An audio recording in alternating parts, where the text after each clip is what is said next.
And welcome to ELOSOFUMARTAKES. This is our 261st take, live from the Alec Bradley Lone Star studio of Azle, Texas. I'm your host, Bear Duplessis, as always, and I'm so proud, so pleased, and so privileged to be with you all tonight. This is going to be a fantastic show. I say that every week, but this is going to be a really unique journey for us all tonight because we're going to do something that we have never done before on the show, and it's going to be awesome.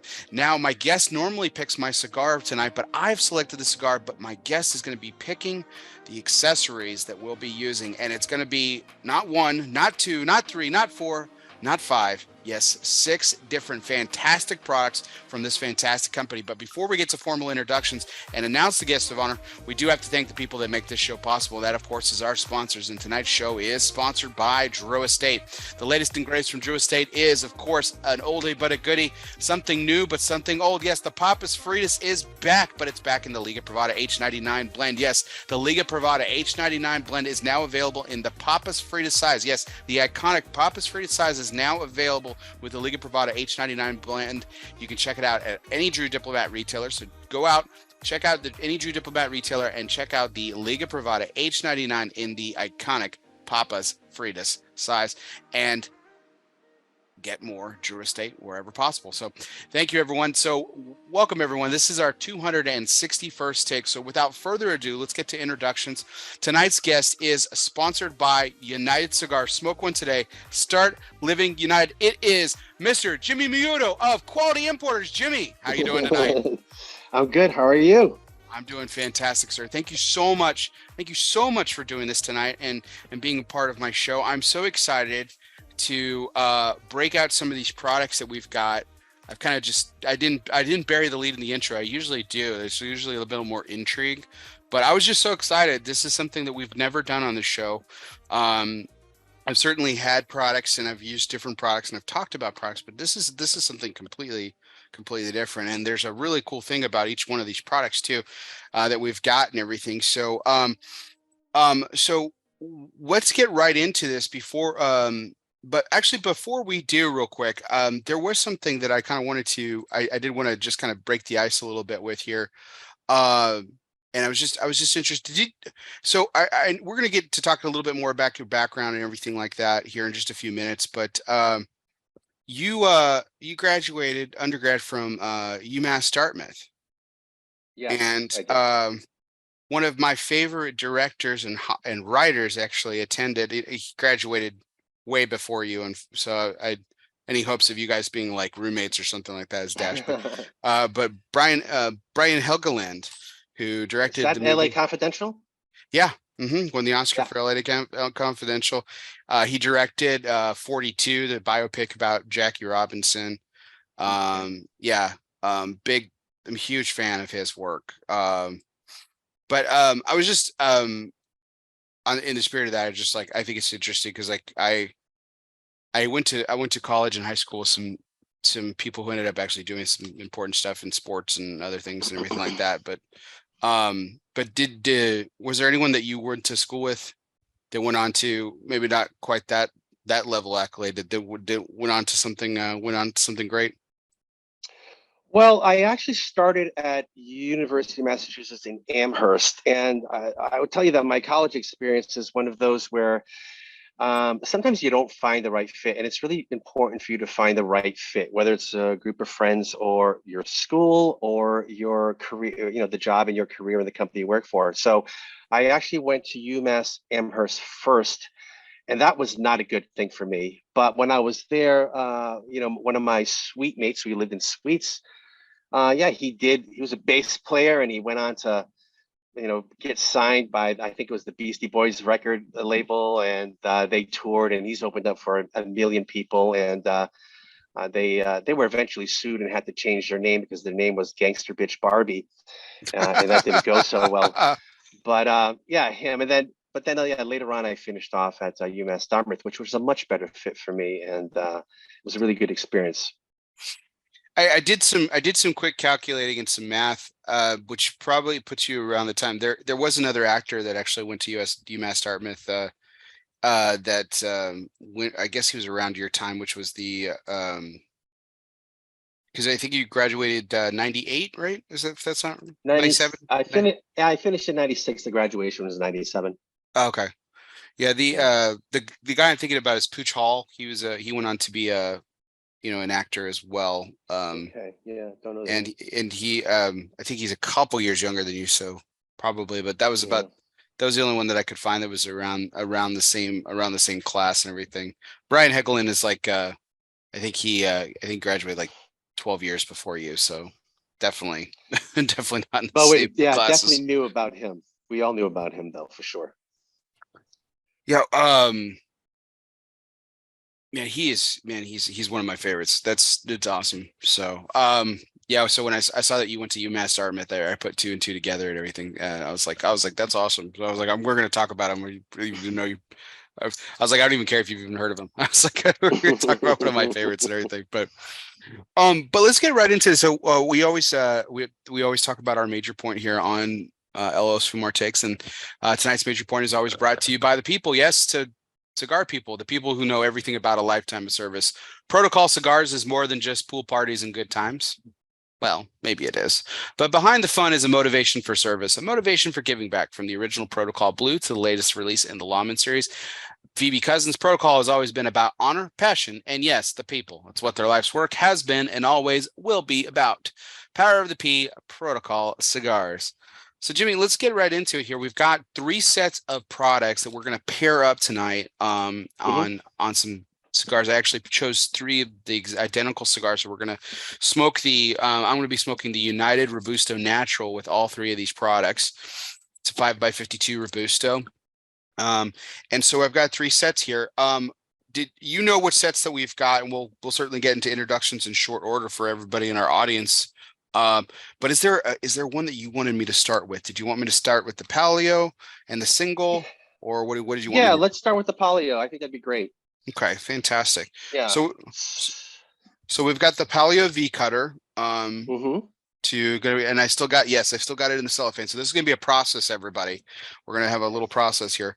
Um, tell us a little bit about this particular because I mean yes it doesn't have like a luxurious name like some of the other products that we'll be talking about later on, but it doesn't have to be fancy to be fancy, and this is a really nice looking. I love the blue. It's a very nice deep color. Yeah, it's a great blue, right? Um, and So, even though it's plastic, it's like it's a hardy V yeah, cutter, and that yeah, action's really smooth. yeah. So this is based on the original Palio cutter, which is one of my favorites. It's one of my go-tos. I use the regular straight cutter, and I keep it back here in my patio. It's one of my go-to cutters. But we originally had a V cut in the Palio line years ago, and one day we noticed, and someone noticed for us, I should say, that with cigars being as large as they've become, we really needed a much deeper V cut for the V cut to handle and give you the opening that you needed to get a really full and robust draw. So we redesigned it a couple of years ago. It has a deeper V, but it's not super deep, but it is a deeper V, and you can see from that cut that you have there, you get Yeah, a really nice opening there, and it'll fit, a 60 ring gauge, a 64 ring gauge um, cigar. And like you said, actually, it's a lightweight piece. It's very, very durable. You have really smooth action.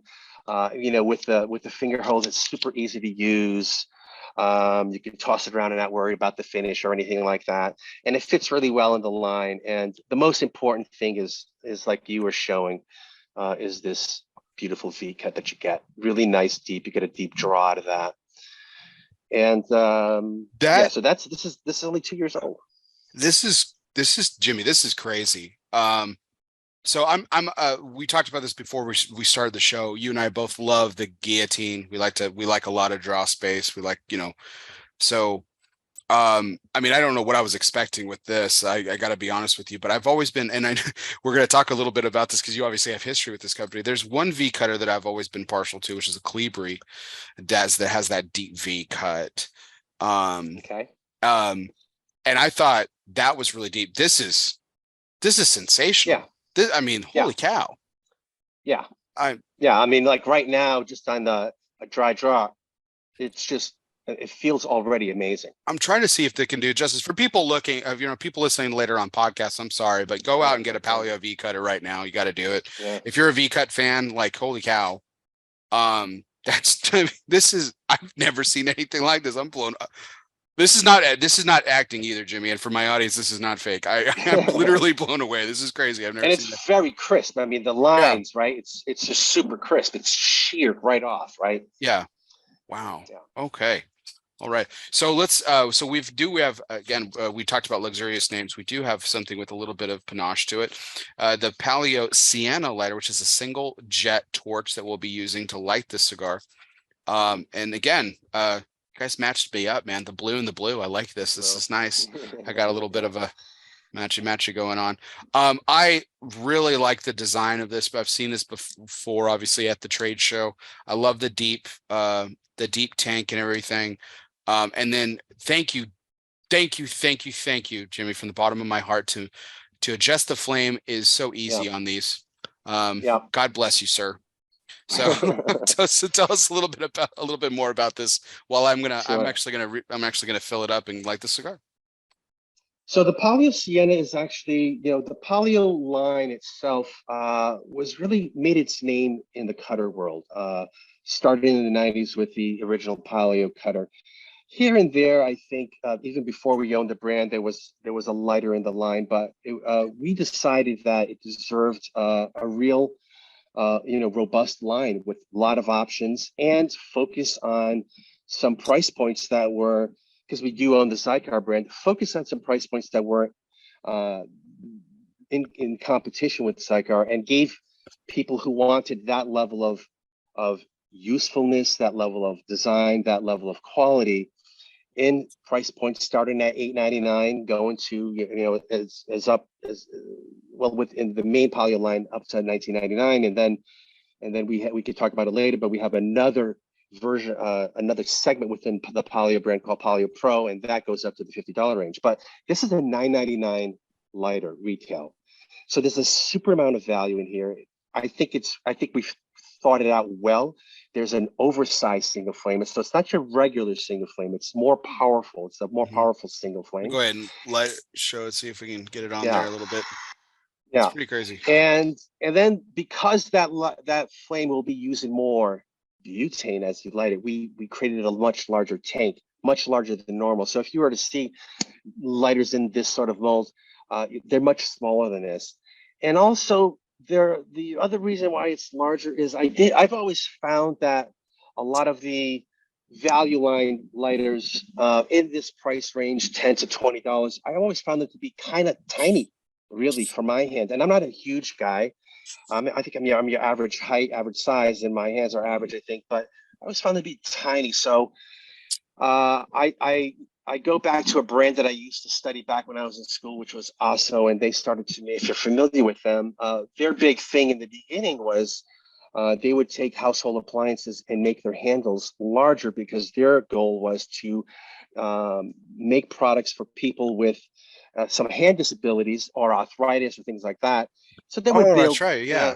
They would build healthy handles on it, and they would also put texture on the handles, or they would put they wouldn't use symmetrical shapes, but they may use oblong shapes so that it's easier to twist, things like that. So that idea always stuck in my head when I started to design lighters. So a wider trigger so that you have more of the belly of your thumb pressing on it, so it's just more comfortable.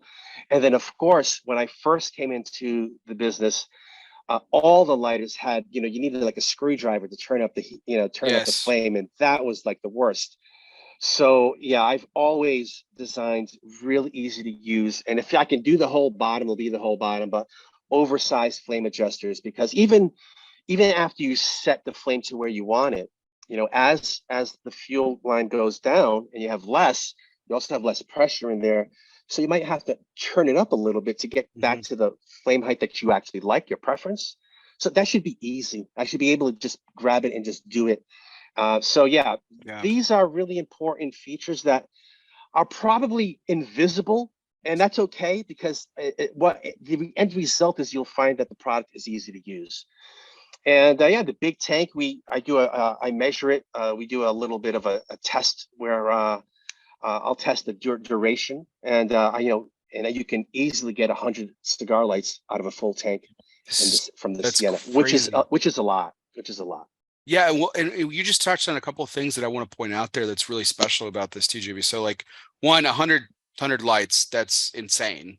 Hmm. And then but what you're talking about adjusting the flame. So what I would do is I became so lazy with that because I liked Hmm. the perfect height where it was at. So when it would get down and that pressure wouldn't be there on some of my other lighters that I had. And I would just bleed it out. I would bleed out all this fuel and then I would refill it just so I could have Mm. the flat height, the flame height that I wanted. Yeah, that's on me, right? Again, I'm being lazy, so that's fine. But it was just annoying though, and like I mean, God knows how much money I wasted from all that fuel that I just spent by just bleeding it out all the time and everything like that. So you saved me there, which is great. And then again, 100 lights with this, and I remember when Danilo and Joe told me the price of this. I thought they said $9.99. I was like, oh, that's $100. I was like, that's 100 for 100 lights, guaranteed. That's pretty cool. And they're like, no, Bear, $9.99. I'm like, what? So I'm gonna go ahead and light the cigar with it. But I've been toasting it a little bit, and I mean, this is a strong flame. Like you said, like a strong torch for a single torch. It's pretty awesome.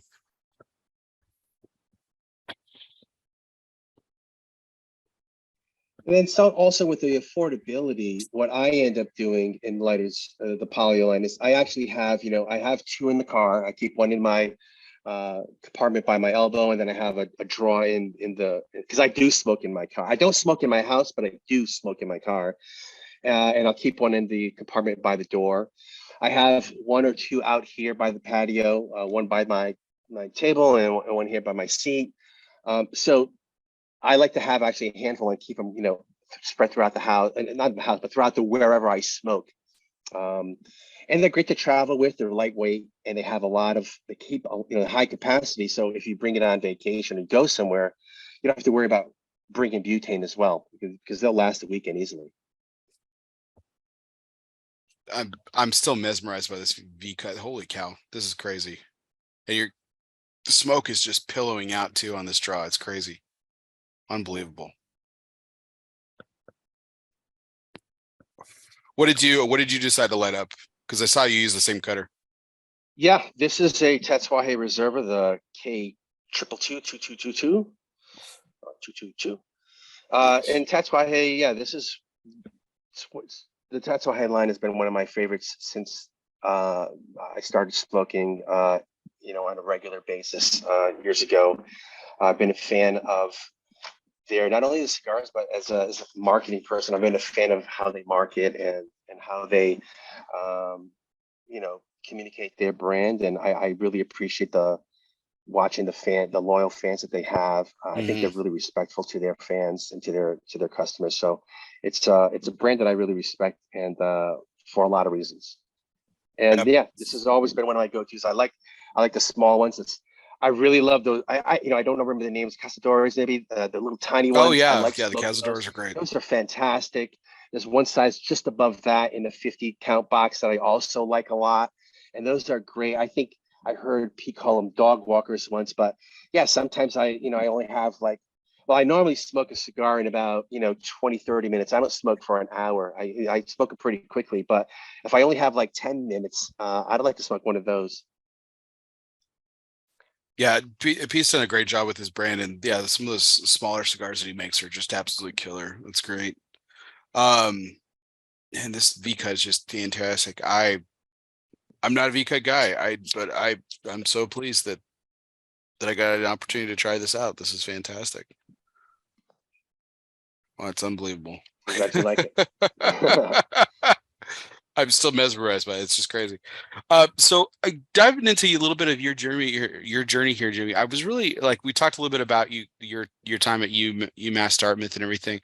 Now you are I mean, did you grow up in the Northeast, or did you end up going there for just school, or like where did you come from? I did. I actually did. I grew up in Massachusetts. I grew up in Fall River, Massachusetts, and so Dartmouth is very close by. But I wanted to go farther away when I left school. I was always a dreamer as a kid, so I dreamed of far off places. So I ended up going to the western side of the state at first. But like I said before, I ended up finishing at Dartmouth. That was a better fit for me. But I didn't stop, you know, dreaming and thinking about far off places. So when I could, I did travel a lot. And even in my career, I've been able to travel a lot for the positions I've had, and also for the locations where the jobs were. So yeah, I grew up in the Northeast in New England. Awesome. That's my father's side of the family. So Pete Johnson, Tatawa, he grew up in Maine. Maine. Yeah. So, and that's Yep. where my father's side of the family's from too. So we have this interesting little connection and everything. And I've got a cousin who lives in Dartmouth, Mass, and I've got family all spread out through the north through New Mm. England. It's crazy. I mean, Dartmouth's a nice little. I love it. It's been a couple years since I've been up there, but it's a nice little coastal town. I think it's beautiful. I'm it's it wasn't too far from where you grew up and everything. Did you I mean did you I mean in the brief time that you spent on the western side of the state, did you miss it at all, or like No, no? It no, was no. just kind I've of always no. I think I've always, been a bit of an explorer. I've always wanted to be new places, visit new places, and living and having the experience of living in a different place was always intriguing to me. And so, yeah, even from a very, very young age, my head was always far away. I visit often, so I don't get a chance to miss it. I visit fairly frequently, not maybe as I'm older, not as much as I used to, but I still visit all of my family is still there, and I still go there for the holidays. But no, I like the adventure of meeting new people, doing new things, being in new places. And I've always felt like I was more at home in a bigger city, so I looked for those experiences as well. That's awesome. And what was the place when you were growing up as a kid? Was there, like you said, you dreamed of places, you dreamed of adventure, and everything. Was there one or two places that you're like, man, this is when I grow up, this is where I want to go. Yeah. Well, I think in high school I was a big film buff, like it looks like you are, and I've Uh-huh. seen, many, many, many, like way over 1,000 films for sure. And that was just another way to sort of escape and dream about all sorts of things in life as I was growing up. And I really got into French films, so I always wanted to visit France and visit Paris. And also at the same time, starting when I was maybe, I guess, 11 years old, I started studying French and went on through college. So that was 11. another Oh, connection. Yeah, okay. yeah, they started us young in New England. And so that was also another connection.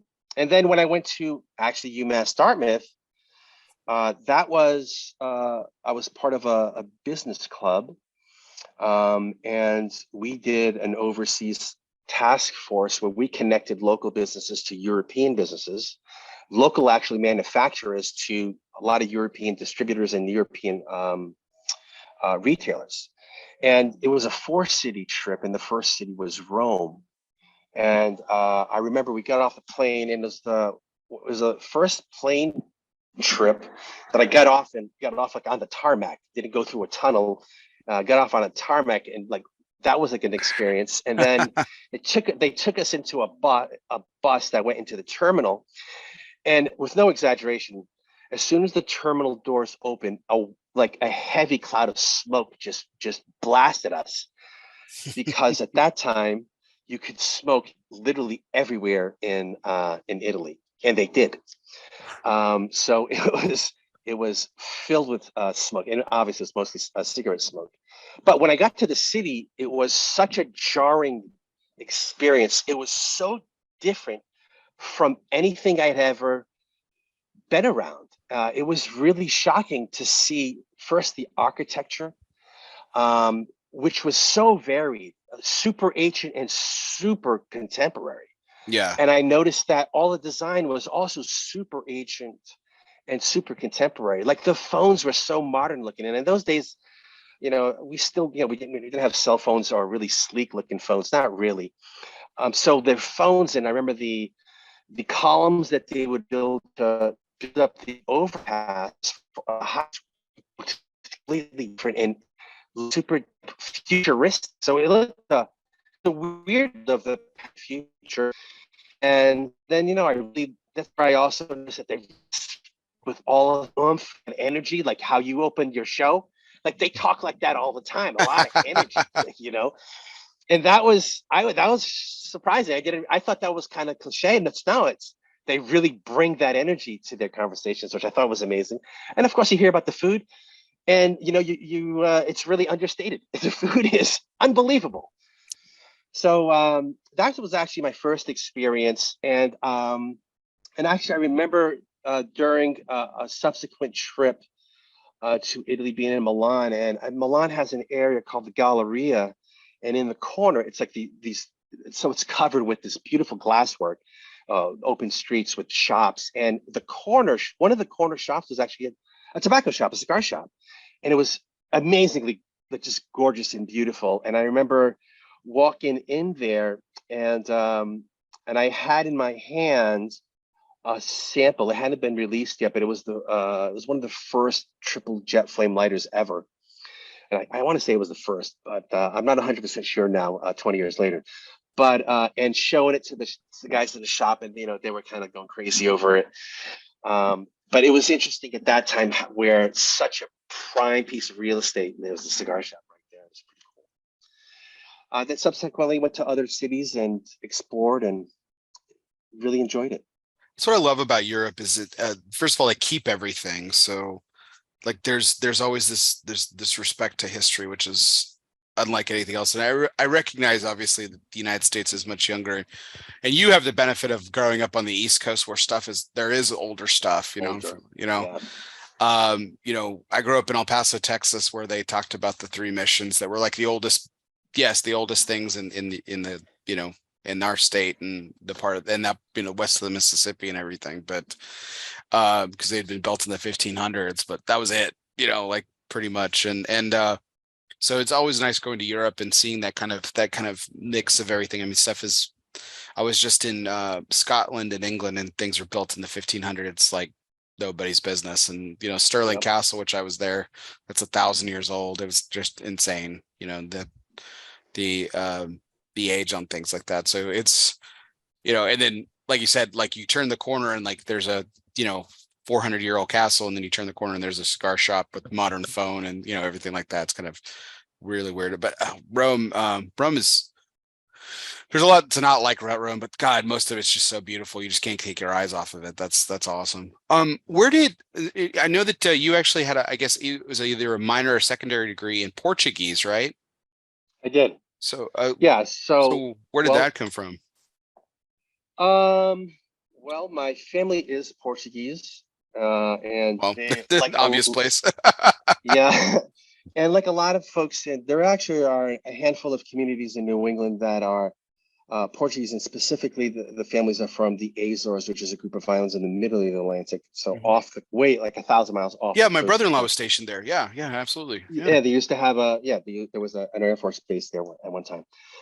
And so when I got older, and I remember talking to my grandfather, and he was telling me, it was a point in my life where I was interested in his stories, and hearing about his history, and I wanted to ask him a lot of questions. And I found that I didn't really have the language skills to fully understand what he was telling me, though I kind of understood. And that made me feel like I should study more. At the very same time, I had a great professor in college who highly recommended that if we hadn't started already, learn a second language. I had already done many, many years of French. I think maybe 12 years of French. And I decided since they had a program for Portuguese at UMass Dartmouth, I would join it. And I loved it. And that inspired me to take my last semester in Portugal in Lisbon. And so I lived there for 6 months. And ever since, every, young, because I've had young designers work with me and work for me that were still in school. Maybe they were doing part-time job or they're doing internships. I've always recommended that people do, if they go to school, I think even more or just as important as the degree itself is doing some time overseas. I think it really opens your eyes. Yeah. And you can do it anywhere, but for me, it was very enlightening, and I would say one of the most exciting and awesome times of my life. Yeah, my oldest sister spent quite a bit of time in college abroad. She spent about 2.5 years, and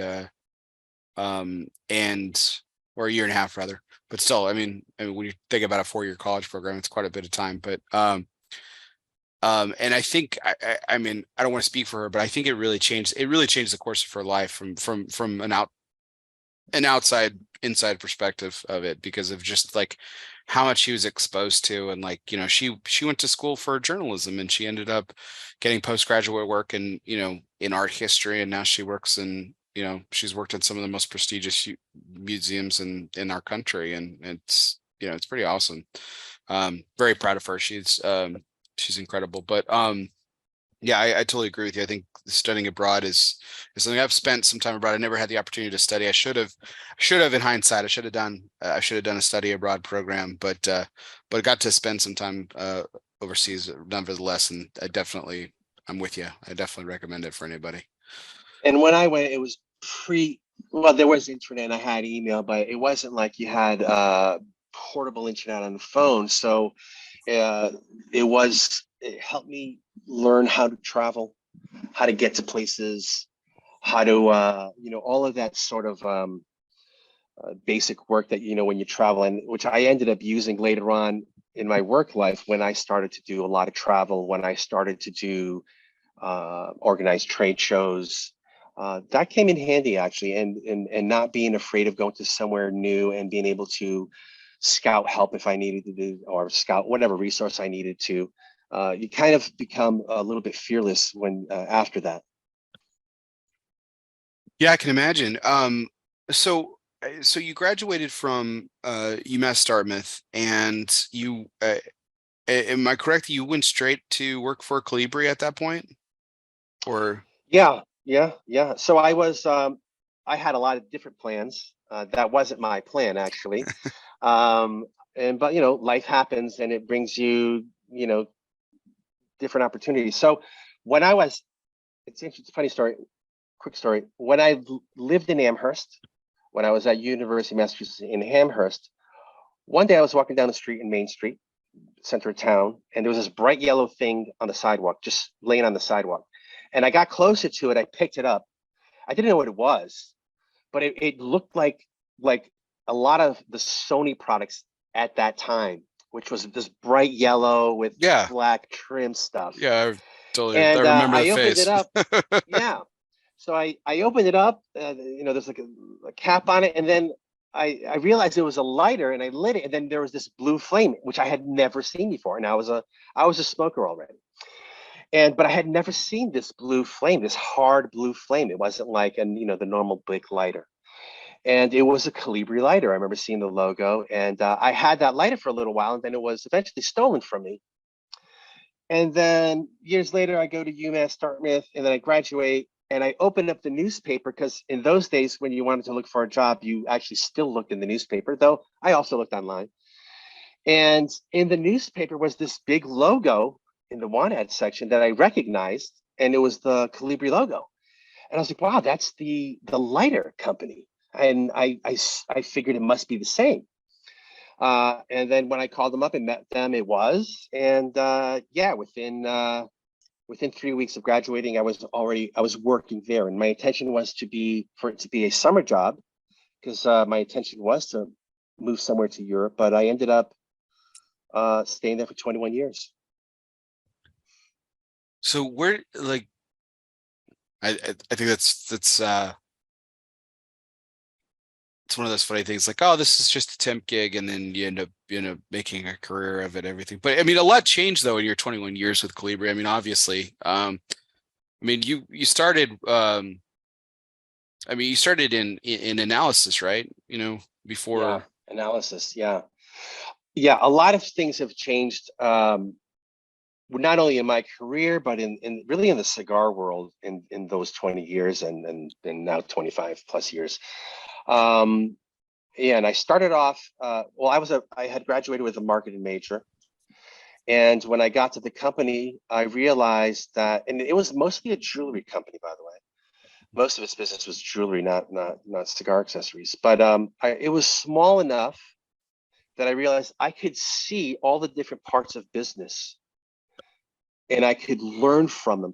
It wasn't a giant company where all of the people are, their positions are really focused on a very small aspect of business. Everyone had large roles and varied roles, and you got to see all of that. So it looked like the textbooks I read about. I got to see it all in action, and that made it very interesting because I immediately realized it was a place where I could learn a lot just by being there, just by observing. And that's what I did. I just, I had a specific role, learned the different parts of the business by being there and being part, and gradually had more and more opportunities. And eventually had the opportunity to become the lead designer and creative director for the company. But That's that was a long awesome. road, and that was really my ultimate dream, because as a kid, that's really what I wanted to do. That was the only thing I wanted to do, was really to design stuff. The first dollar I ever earned was as a kid, and I was one of those kids in their very early 80s that fell in love with rap music and graffiti and that whole culture, which wasn't, I don't think it was called hip hop yet. And like a lot of kids in my schools, the first thing I did was I started to paint kids' jackets on the back with all this graffiti, and that was really the first money I ever made. Oh wow. And yeah, and so I did that for a couple of years, and then didn't think and art was always a big thing with me. And but like a lot of kids, I didn't think I could make a living doing it. It didn't seem practical, and I came from, a working class city, so you do practical things, most people, and it's kind of daring to think beyond that. But I dreamt beyond it, and then when I started to work, I started to wonder and look for ways to parlay that into realizing those dreams I had earlier. And eventually, with time and a lot of time, a lot of hard work, I got there and got those opportunities.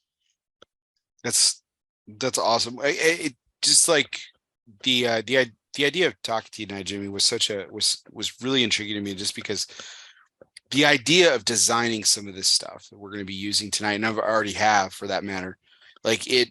I mean, I know someone has to do it, right? It's just just hearing you talk about a couple of the two paleo products that we were, like, just the way that, the way that your mind works and the way that you guys have taken feedback and seen, like, things. And this is, I mean, that's progress in about as real time as you can think about it, right? I mean, when the lighters were initially designed, they're like, okay, great, we can refill it, and then there's an adjustment thing at the bottom. It's really cool, and at the time it probably pretty revolutionary, but like as time has gone by, it's like, oh, we can make this adjuster even easier, and we can make a tank bigger so you don't have to refill it as much. And like, even the pin, the placement of the trigger that you were talking about too on this, I think that's really interesting too. And we might see an example of it later, or probably not. Actually, I was thinking about the models that we're going to be talking about, but so far, like many of my earlier lighters, and I still have some of them too, where the trigger is actually right next to the flame, and it just gets Mm. scorching hot after a while, Hmm. especially if you have a larger cigar that you're trying to light. So,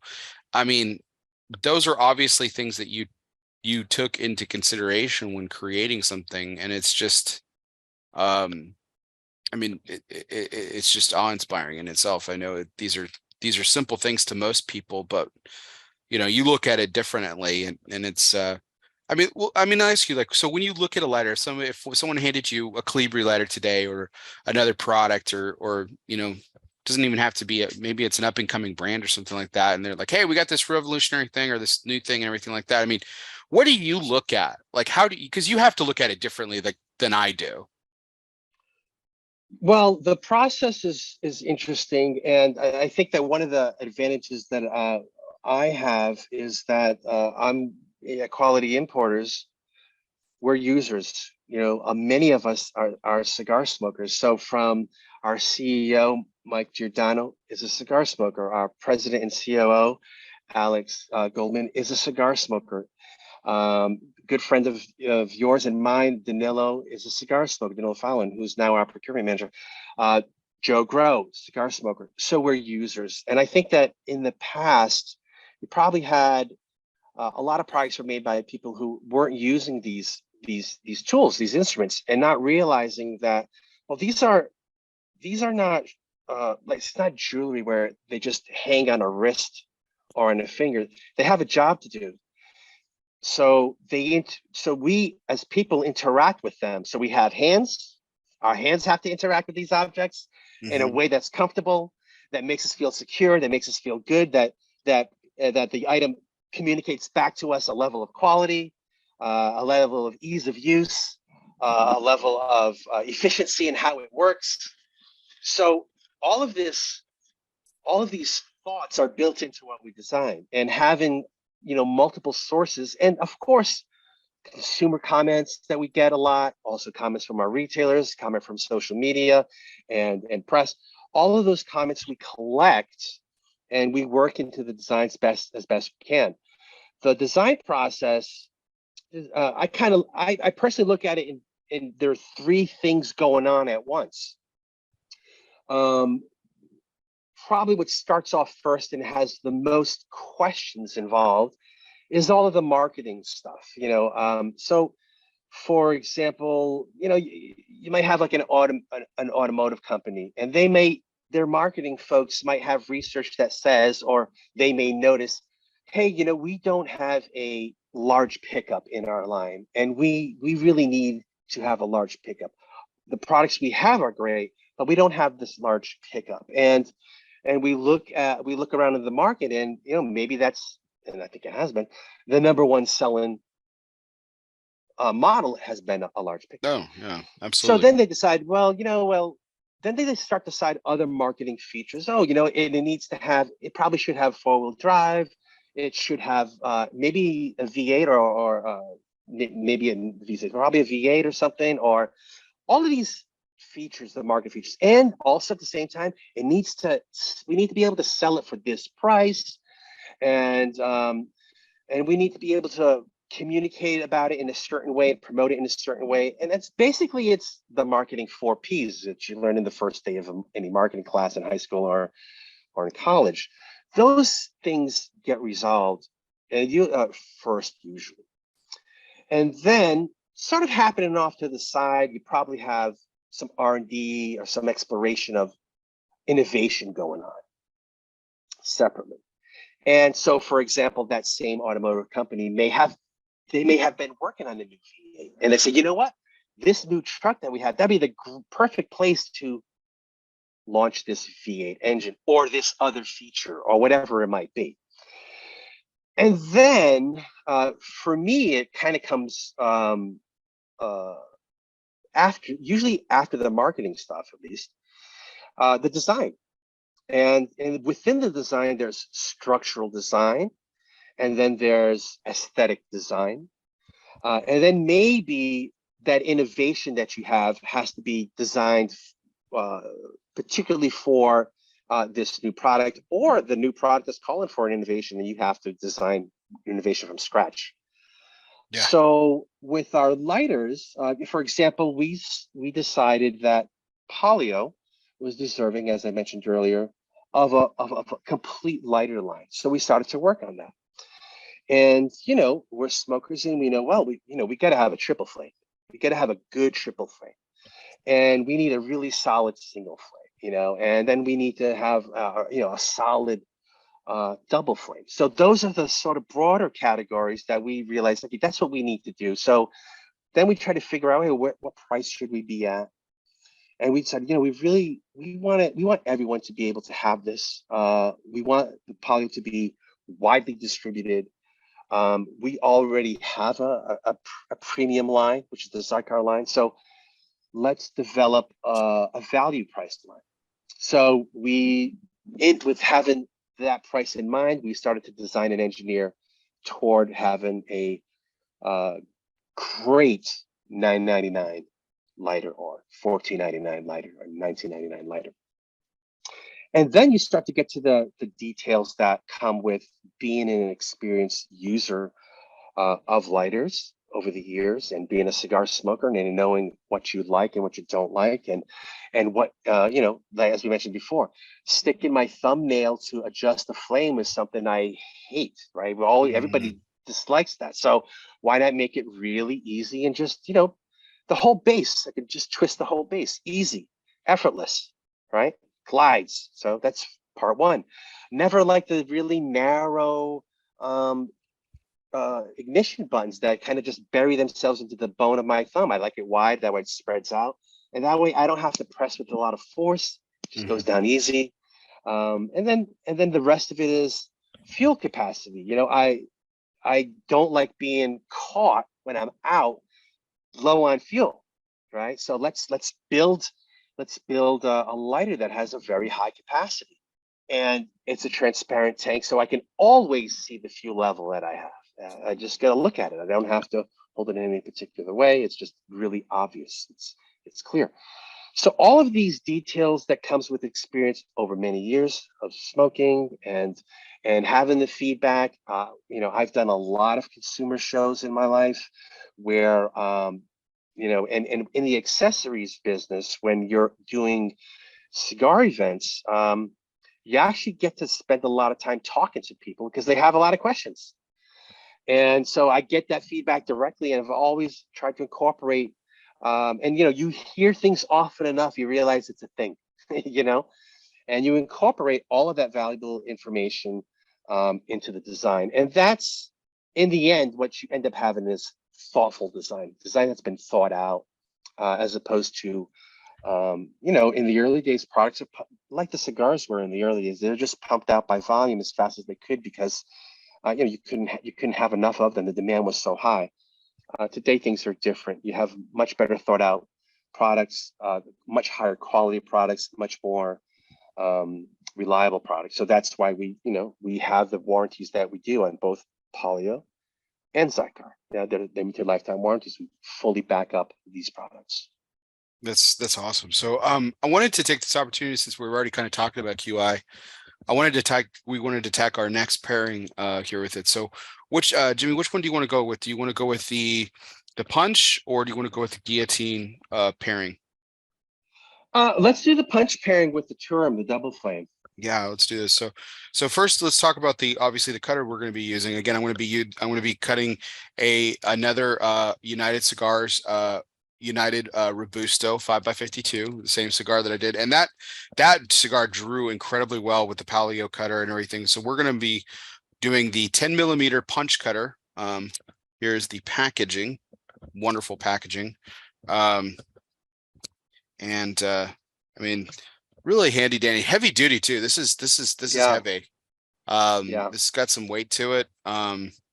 And everything. And I've always loved this kind of rose gold brass finish that you guys have done on certain Xikar products. So I was really pleased when I got this. But as really nice, easy and twist and everything. So why don't you talk a little bit about some of the other finer features about it as I open up my cigar and cut it here. Yeah, so as soon as you pick it up, you immediately notice the weight. It has actually it's deceptively, it looks lighter than it is. When you pick it up, it feels really wonderfully weighty and solid. You can it has a keychain. You can carry this around in your pocket for convenience. But it is a twist action, so you do twist it. And if you notice, when you hold it the areas where you put your fingers are textured, right? So you see that there's texture around the barrel, and that's for grip. That's to make it easy to basically just twist, right? That's it. It looks decorative, but it actually has a function. And you'll notice that you can twist it to two settings. It'll lock into a more shallow setting, or it'll go a little bit deeper, right? And you can select which you prefer. And then one of the really unique aspects, which is that you'll notice, is that there is a centering guide, that little point in the center in between. What do you call it? Because I was going to call it a spike. What do you call it? It's a little spike. Yeah, it's a little spike. But yeah, to be fancy, it's called a centering guide, just to be a little bit more, if I can. Yeah, no, that's perfect. Yeah, there you go. And that just basically helps you position it before you commit to the cut, so you get it nice and centered. And then, you just twist. And it also tends to carry out, it'll carry out that little bit of the cap. So then when you retract the blade, the cap is there, and you just toss that away.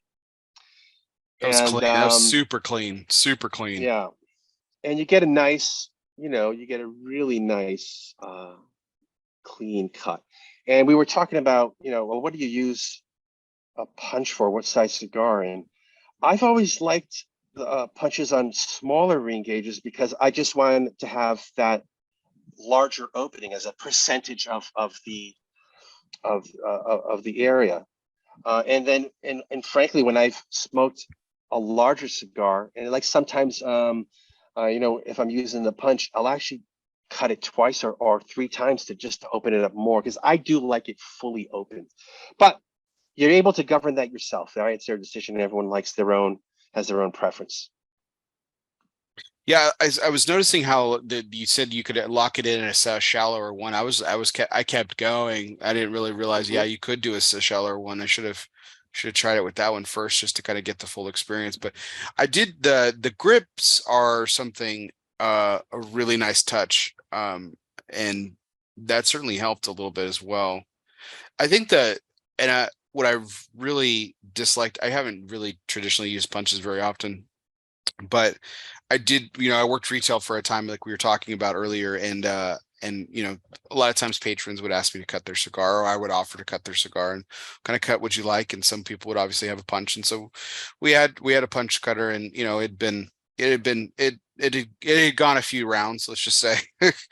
And what I didn't like about it is that it slipped in my hand, and not just slipped in my hand, but it didn't lock. So a lot of times I'd try to cut the cigar, and it would just, the punch would retract back inside of the device, and so you couldn't. You had a couple of tries to actually get it going before you could actually make it happen. Yeah, and off of that, twisted motion would actually help it retract, which was defeating what you were trying to do. Exactly. So yeah. So the point of this is it's not fighting back at you, right? When it locks into those two positions. And I do find that in some cigars, I don't have to go as deep. What you'll find is that on some cigars, you don't necessarily have to go the full length of the blade, because you're basically just cutting the cap, right? So you don't need to cut all the way down, just enough. And every cigar is a little bit different, but usually I find that the first setting is enough. Well, terrific. I also like the nice touch too. You've got the Xikar name on the keychain. I don't know if I'll be able to show that, but that's a nice little branding touch as well. And what is this retail for, Jimmy? So the 10 millimeter punch retails for $64.99, and like all Xikar products, limited lifetime warranty, in multiple colors. And yes, one of the more popular finishes, as you mentioned, is this copper brass, copper, almost rose gold looking color.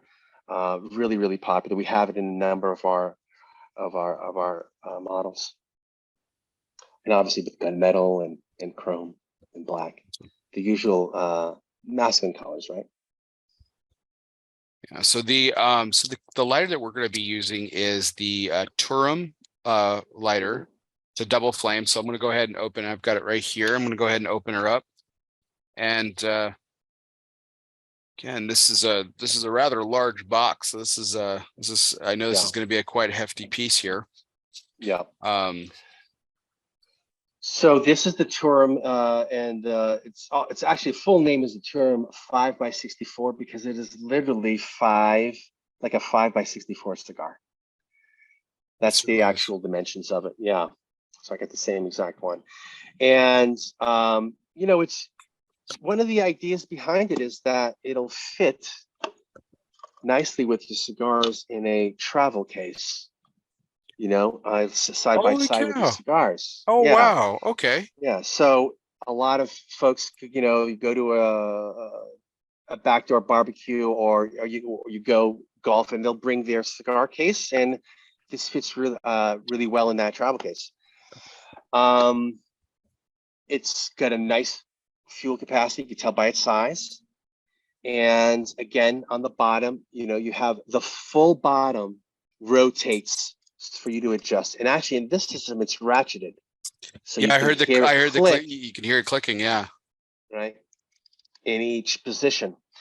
You know, fuel window, so you can see how much fuel you have in there. And it's a real easy, you know, you just press the top cap and, you know, to get your lights. So let me turn this up.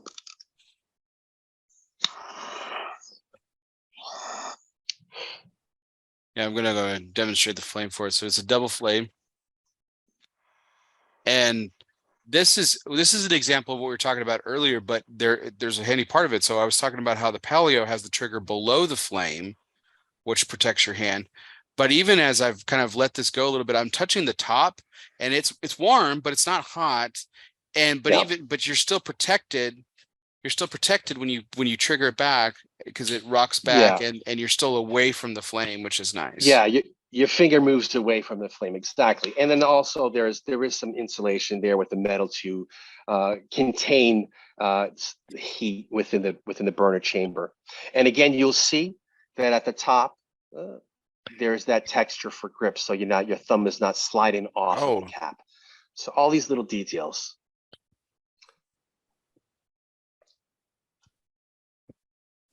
This also comes in a single flame version, and yeah, so this Turum here that we have here, this is a $94.99 double flame with the ratcheted fuel adjuster wheel, and really nice piece. And like I said, it was made for you to travel with in your Xikar travel case. Wow, that's beautiful. It's these little things that you talk about that were kind of like, you know, they're like almost like aha moments, like, oh, that makes sense. Like, yeah.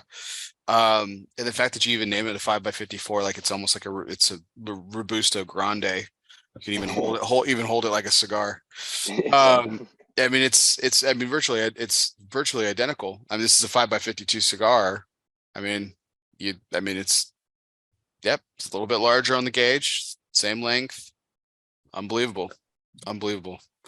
So we were talking a little bit about how like you've had the opportunity to, like, you've done a lot of shows, you've done a lot of events where you get a lot of this information firsthand. I have to imagine, like, because I've been to a number of cigar events, and people are never short on feedback when they give things. But, you know, I think the biggest difference between the accessories world and the cigar world in essence is there's subjectivity in both, right? There's obviously preferences, and you've created products for different preferences, which is nice. But the feedback is a little bit more, you know, on an individual product, like, hey, on a double flame, it would be nice if X happened or Z.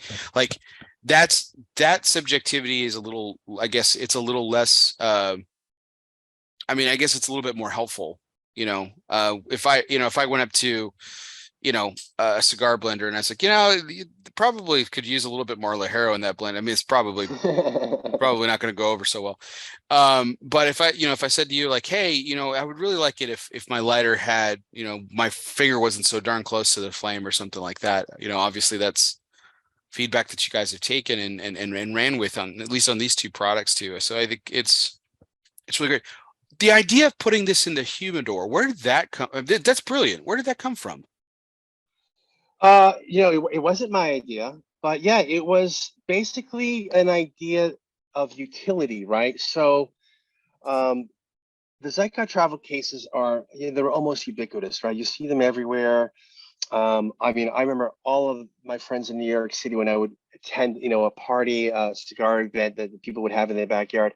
I'd see them all over, and it just became, um, so the idea came from just, finding how do I make this more useful. And some lighters are just they just don't fit as well in the case as it is. Or they rattle around, Especially they damage cigars too. Yeah. exactly. So the shape doesn't lend itself well because you probably end up losing, instead of losing one position for a cigar, you'll end up losing two. So this made traveling with cigars more efficient. That's really the idea behind it. Unbelievable. And the draw out of And, this, go ahead, please, Jimmy. Go ahead. We'll talk no, about. I was going to say, and you're absolutely right. The feedback we get is very practical, right? It's very practical. And it isn't a lot of these, even though someone may feel it's too close to my thumb or whatever it is, that's actually pretty practical. That's not subjective, so we do get a lot of practical feedback, and that is, it's very valuable, and we look for it from, many, many sources.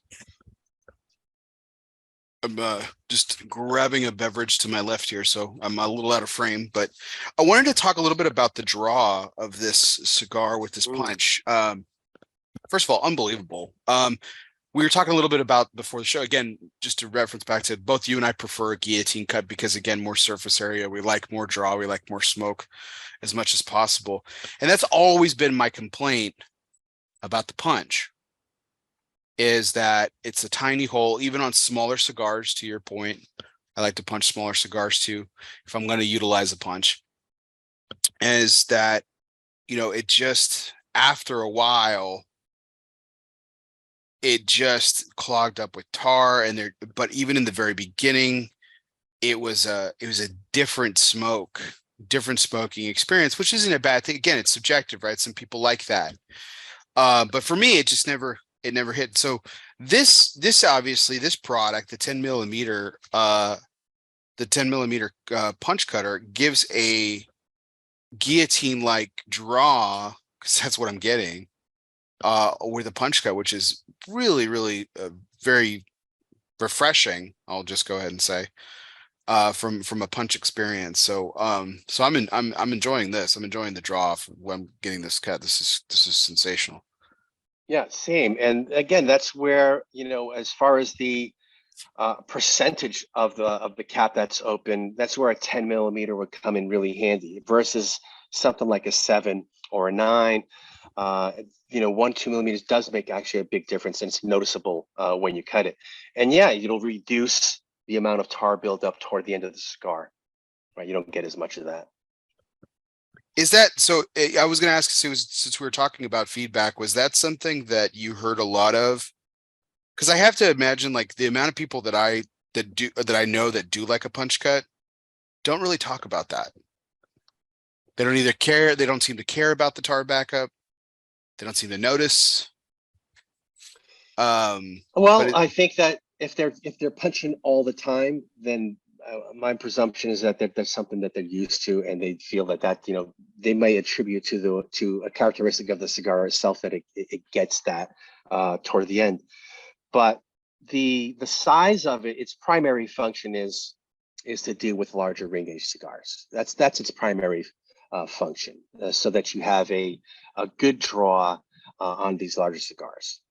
So that's why you can see the size of all cutters grow. And the same thing with punches, where the traditional punch back in the day was a 6-7 millimeter, and really today you need like a 10. Yeah. So if you like big reach cigar, you want to do a punch, you want to do the 10 millimeter. Yeah. Oh my gosh. This is a really great experience. I'm staring at my cigar in the ashtray. I'm still mesmerized by the Palio V cut. That cut's incredible. If any V cut fans are joining us late, the Palio V cut, you got to go get out and get yourself one. It's incredibly deep and it's unlike any other V cut you've ever had. I promise you. It'll change your life if you're a V cut smoker.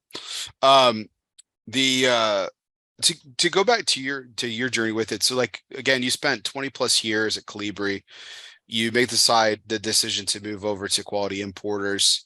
Was it I was looking at your titles. I mean, there was it kind of a lateral move because it was like a VP of something then a VP of something, if I'm not mistaken, or was there something about the opportunity? Because I have to imagine the sheer amount of products that we're just talking about tonight is literally scratching the surface of what QI does.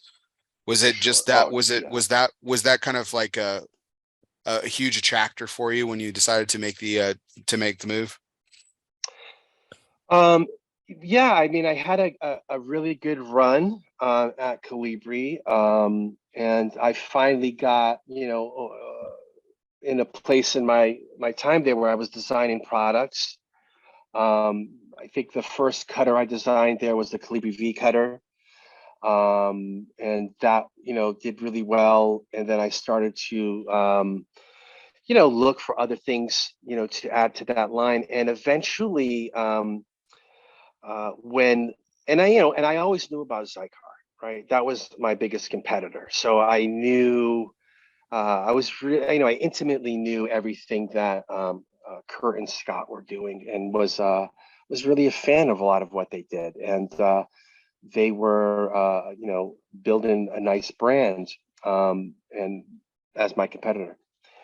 And when Mike Giordano created the deal, and they and Quality Importers absorbed Xikar, I got a call, and to ask if I would be interested in exploring opportunities, and I met Mike at the PCA show and learned more about. Of course, I had known that Quality Importers had purchased Xikar.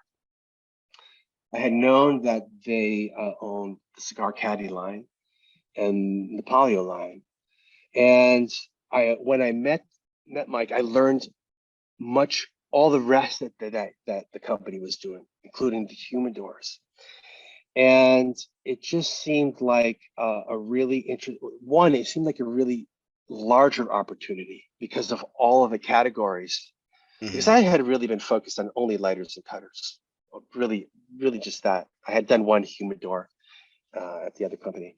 So the opportunity to work on more products was interesting. And then really the opportunity to work with the team was very interesting. The opportunity to work with like-minded cigar smokers was very, very interesting. So it didn't seem like a lateral move at all. It seemed like a couple of steps up with as Mike would like to call it often, a 20-year startup, because the company had considerably, grown with that acquisition and had done many acquisitions prior. Mike has, maybe done almost an acquisition a year since he started the company. I love the story of Quality Importers. That made it very exciting to me. The fact that Mike started in his parents' living room, literally, the business, and then eventually moved to Florida with a partner and grew the company to what it is today, which is really the largest cigar accessory company, certainly in North America and probably the world, with many brands, known brands, and with many product categories, and a new and growing team. It just seems really, really exciting to me. And I also thought that being the previous company was kind of small, but I figured working with more people would also be fun and also challenging. So there were a lot of reasons that attracted me, and a lot of opportunities. So it was something that didn't take long to make the decision. It was a drastic decision. I mean, 21 years in one place is quite a long time, but And then there was the move, moving from New York to South Florida was an interesting thing. So like I said, I've always thought about constantly moving, going to other places. So this was another adventure as well. And I liked the energy that I felt, the energy that I felt with, Mike and now with Alex and the other folks that I work with. I liked the high energy, it just seemed like a very dynamic work environment. So Do you miss the that was winters? the attraction. No, the winters was something that was literally my biggest complaint about living in the Northeast and especially living in New York. I love New York, but I smoke outdoors. I really only like to smoke outdoors. I will smoke indoors, but I prefer to smoke outdoors. So I'd be smoking in the winter and dying in wind tunnel freezing weather. And eventually, I did start to in my later years there, I did start to smoke I'd frequent Nat Sherman Townhouse a lot. I'd hit all of the Davidoff shops to smoke a lot. And then the various clubs like Club Miudo and I would do that every single day because it was just too cold to smoke Just too outdoors. But cold. so yeah, that helps a lot. And of course, my cigar, my tendency to smoke cigars, my frequency with smoking increased with the warm weather. That's not a bad thing. Just the opportunity. Just the opportunity. More product testing, Exactly. You know what I mean? More product testing. That's the way we do it. Well, awesome. With talking about Xikar, okay, so the acquisition happened prior to your joining the company and everything. And that was obviously, like you said, a big attractor, that specifically, but also the broad sense of product. But from you're in a unique position, right? Because you didn't have the opportunity to be a part of the company prior to the Xikar acquisition, but you've obviously seen what it's done for the company as you've been there. How has it impacted? Because again, we're talking about a slew of products that, for all intents and purposes, if someone's just like looking at quality importers, Xikar might get kind of, I mean, you guys do a great job of featuring it, but it might kind of get buried a little bit, along with everything else equally so. I mean, how has it impacted? I mean, because from my sense, I have my own opinion, but I'm just eager to hear yours, and I'll certainly share mine with you.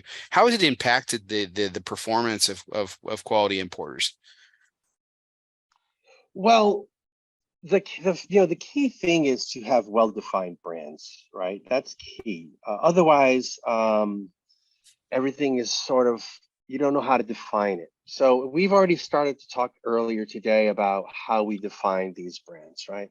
We say Palio lives within a certain price range and it has a certain, it does have a certain aesthetic.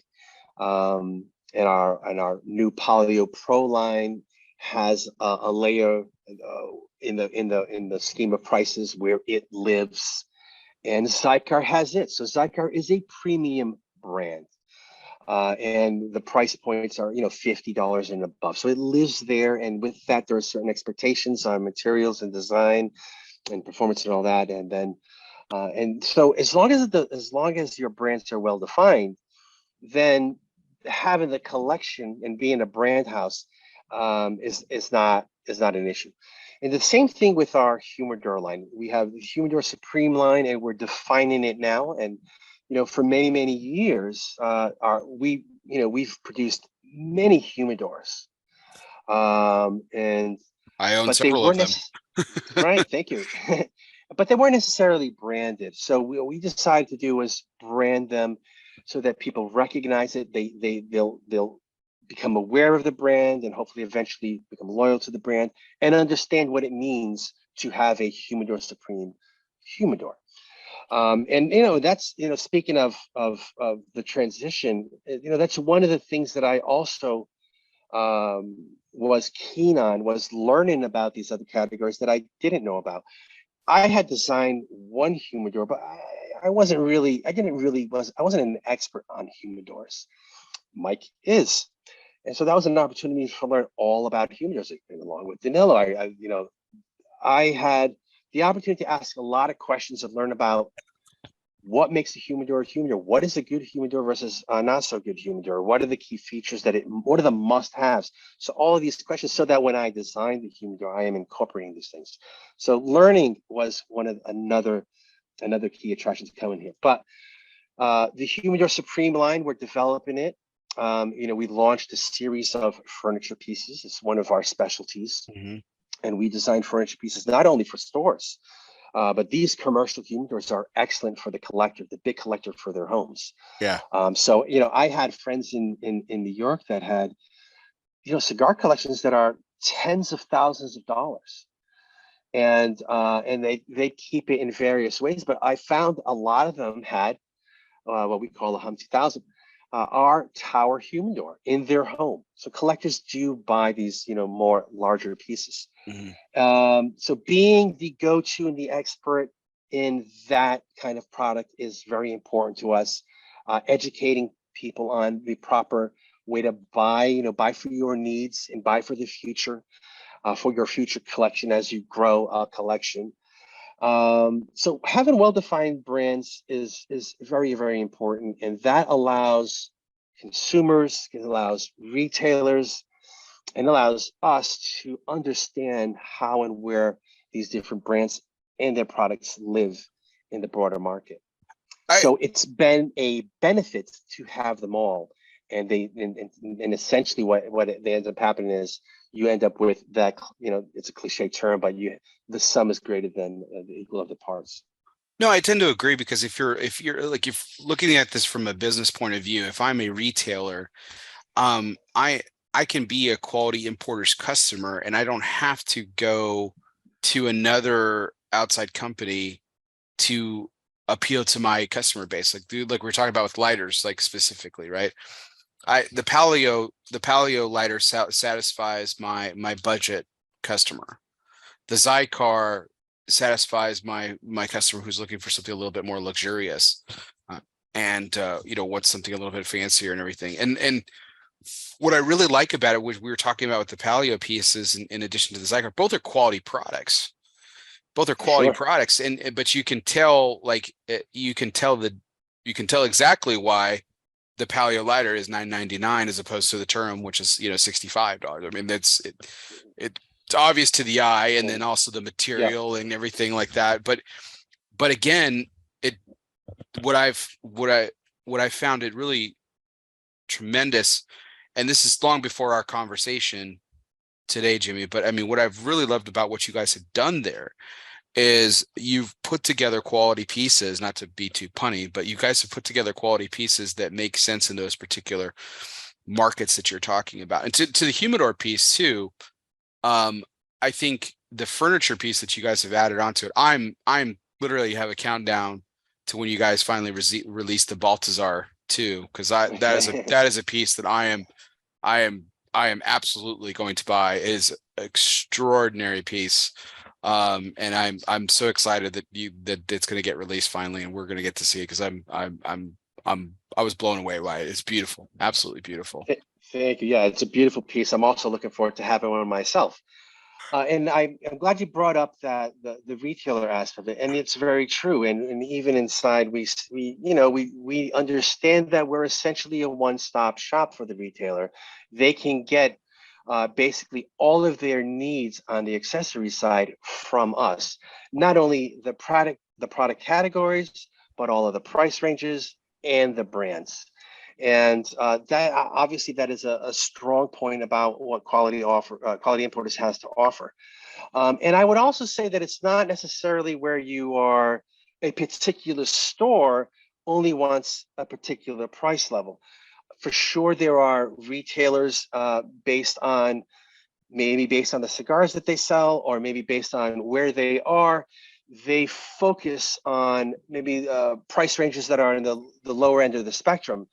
But in my experience, the higher end retailers with the bigger, more premium brand cigars, they actually buy the full range because they have every one of those customers. And then I would also say on the consumer side, from my experience in meeting thousands of them, most of them buy every single price range. So for example, you have cigar guys, who they buy a range of cigars. They might buy the higher end Padron sometimes, or Oh yeah. Fuente or Davidoff.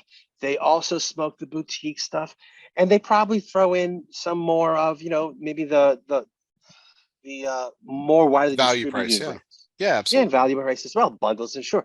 And they may do that for themselves, and certainly they may buy bundle brands for or value brands for their friends when they're passing out cigars. They may not pass out the most expensive cigar to their friends who smoke one cigar a summer, right? But 1000%. at this and the same thing Guilty. and then the same thing happens with accessories. So I just said, look, I like the nicest stuff, right? I do. But I certainly have Palios everywhere because it's super convenient to. And I'm not afraid of losing them. I'm not afraid of leaving them behind. So I have Palios in the car. I have it out here in the elements. Right. If one Um, falls in the I pool behind you, it's like not the end of the world, right? it's not the end of the world. Yeah. Yeah. And so I think a lot of guys do that. So maybe they'll have it in their golf bag, or they'll have it in their gym bag or their tackle box or wherever. They'll have, these lightweight, high capacity lighters, but at home, they'll have a wide range. I remember doing surveys of thousands of cigar smokers, and these were heavier users because they attended cigar events. And I would ask in the survey, how big was their lighter collection? And the average number was 6. So the average I attendee was to gonna these guess 7, so shows, yeah, they had about 6 lighters. Um, and I also asked the brands that they'd carried, and I would see that because I had the data, I had the compiled data, I would see that the same person who had maybe a very high end flint lighter for $1,000 for certain had value pieces as well, and had all the premium prices in the middle like a Xikar in the mix. So that same one customer buys the full range, and I believe they do that with everything. They do that with humidors because they'll probably have multiple humidors. So the guy guilty. who has the tower, for sure he has either a cigar caddy or a 1000%. Xikar travel case, right? There's a use for all of these different, we find uses for all of these different tools.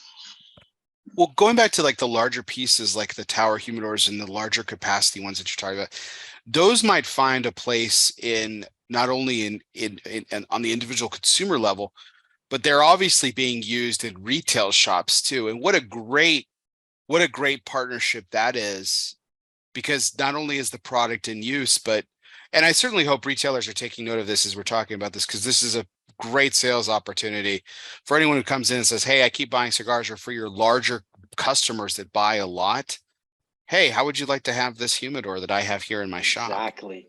And Exactly. you can have it because I can sell it to you and they can buy it from you. And what a And great opportunity for them.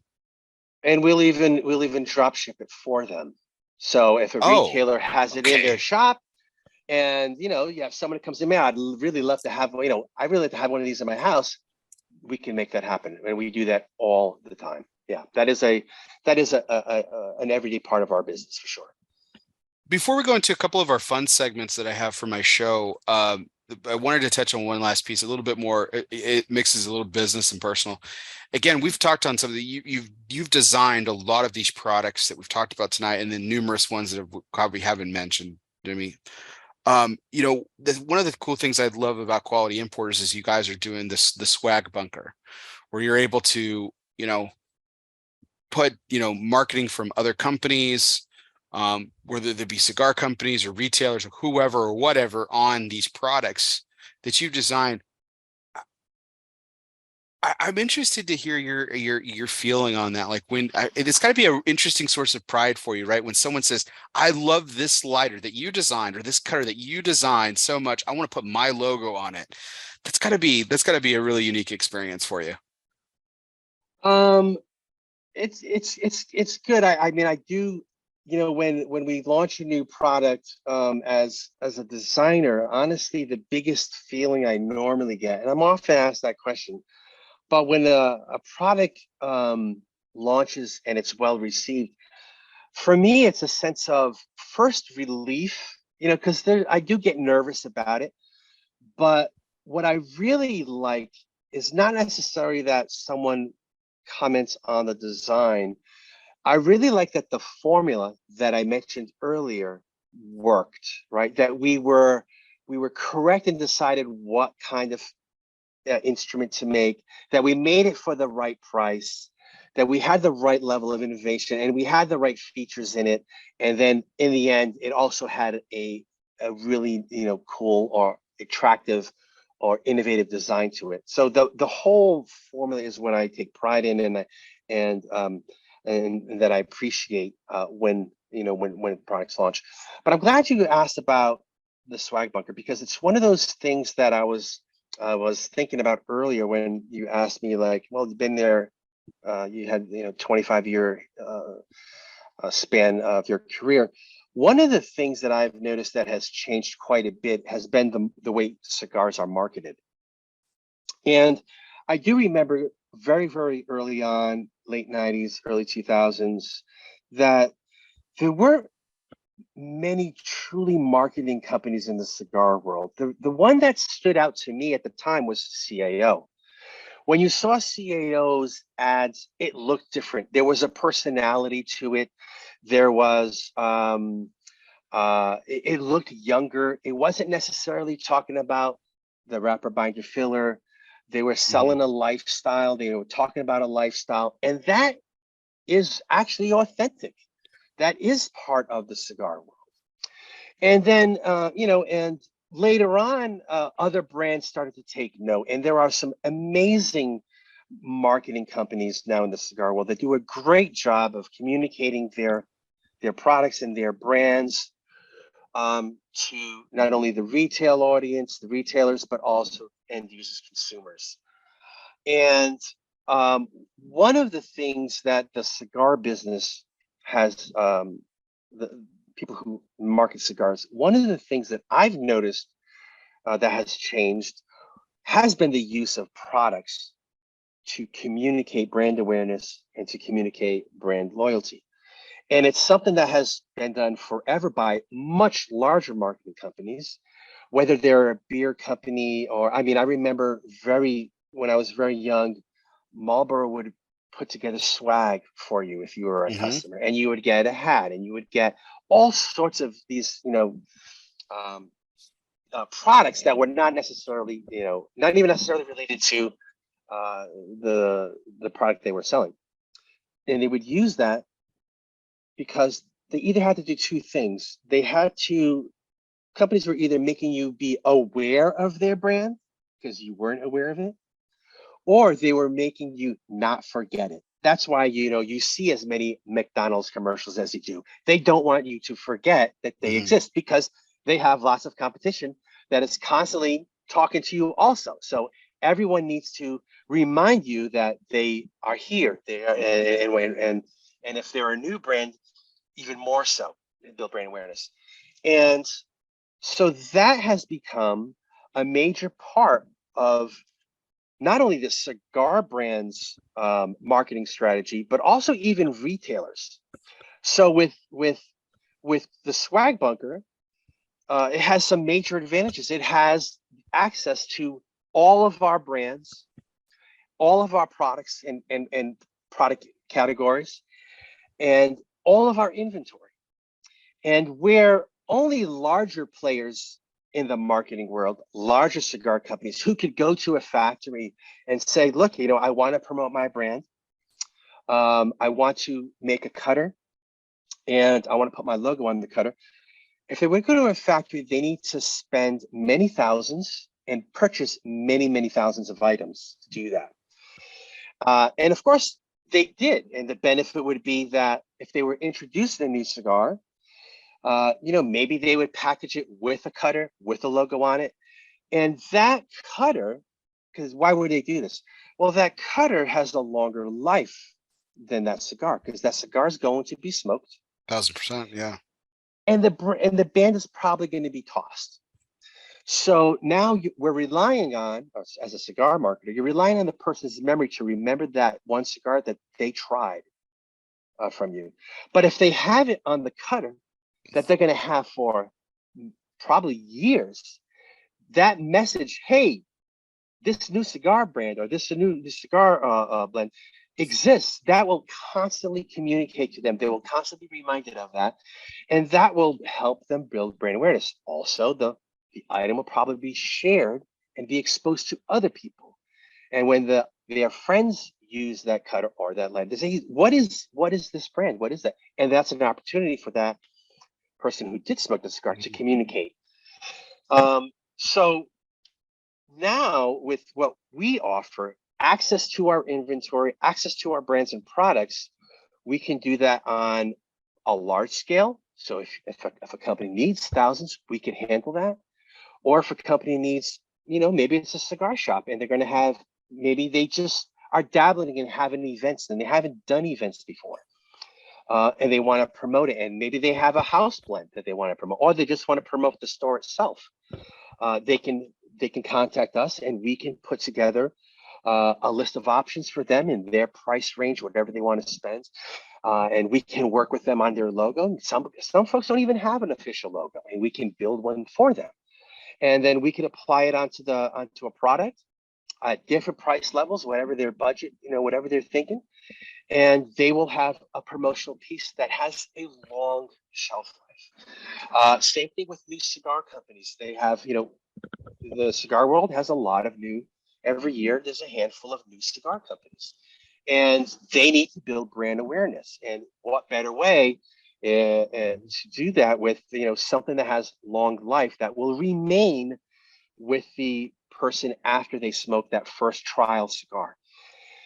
The other thing is that accessories are actually used to entice you for trials, right? So we've seen, you can go to any of the larger cigar sellers and you see that they will use accessories to get you to try a 5-pack of this, or if you buy a box, and that's enticing them to buy. I was once a singles buyer only, and I became a box buyer, and it worked with me. And I'm kind of in the business, and I got, I could have bought this box of cigars from this person, but they're giving away a free ashtray with the same box.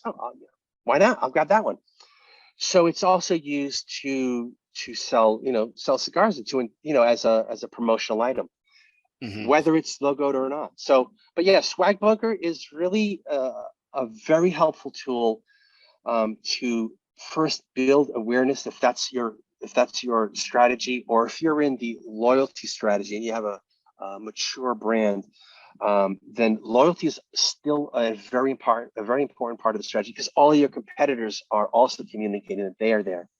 So building some loyalty and reminding people that you're there. And then and offering them a nice, customized piece, which for a lot of brands, they become collector's items, right? There's a lot of brands. There's some brands that produce, every year that produce with new artwork, and they end up becoming collector's items. And you see them being resold and purchased on eBay and all that kind of stuff.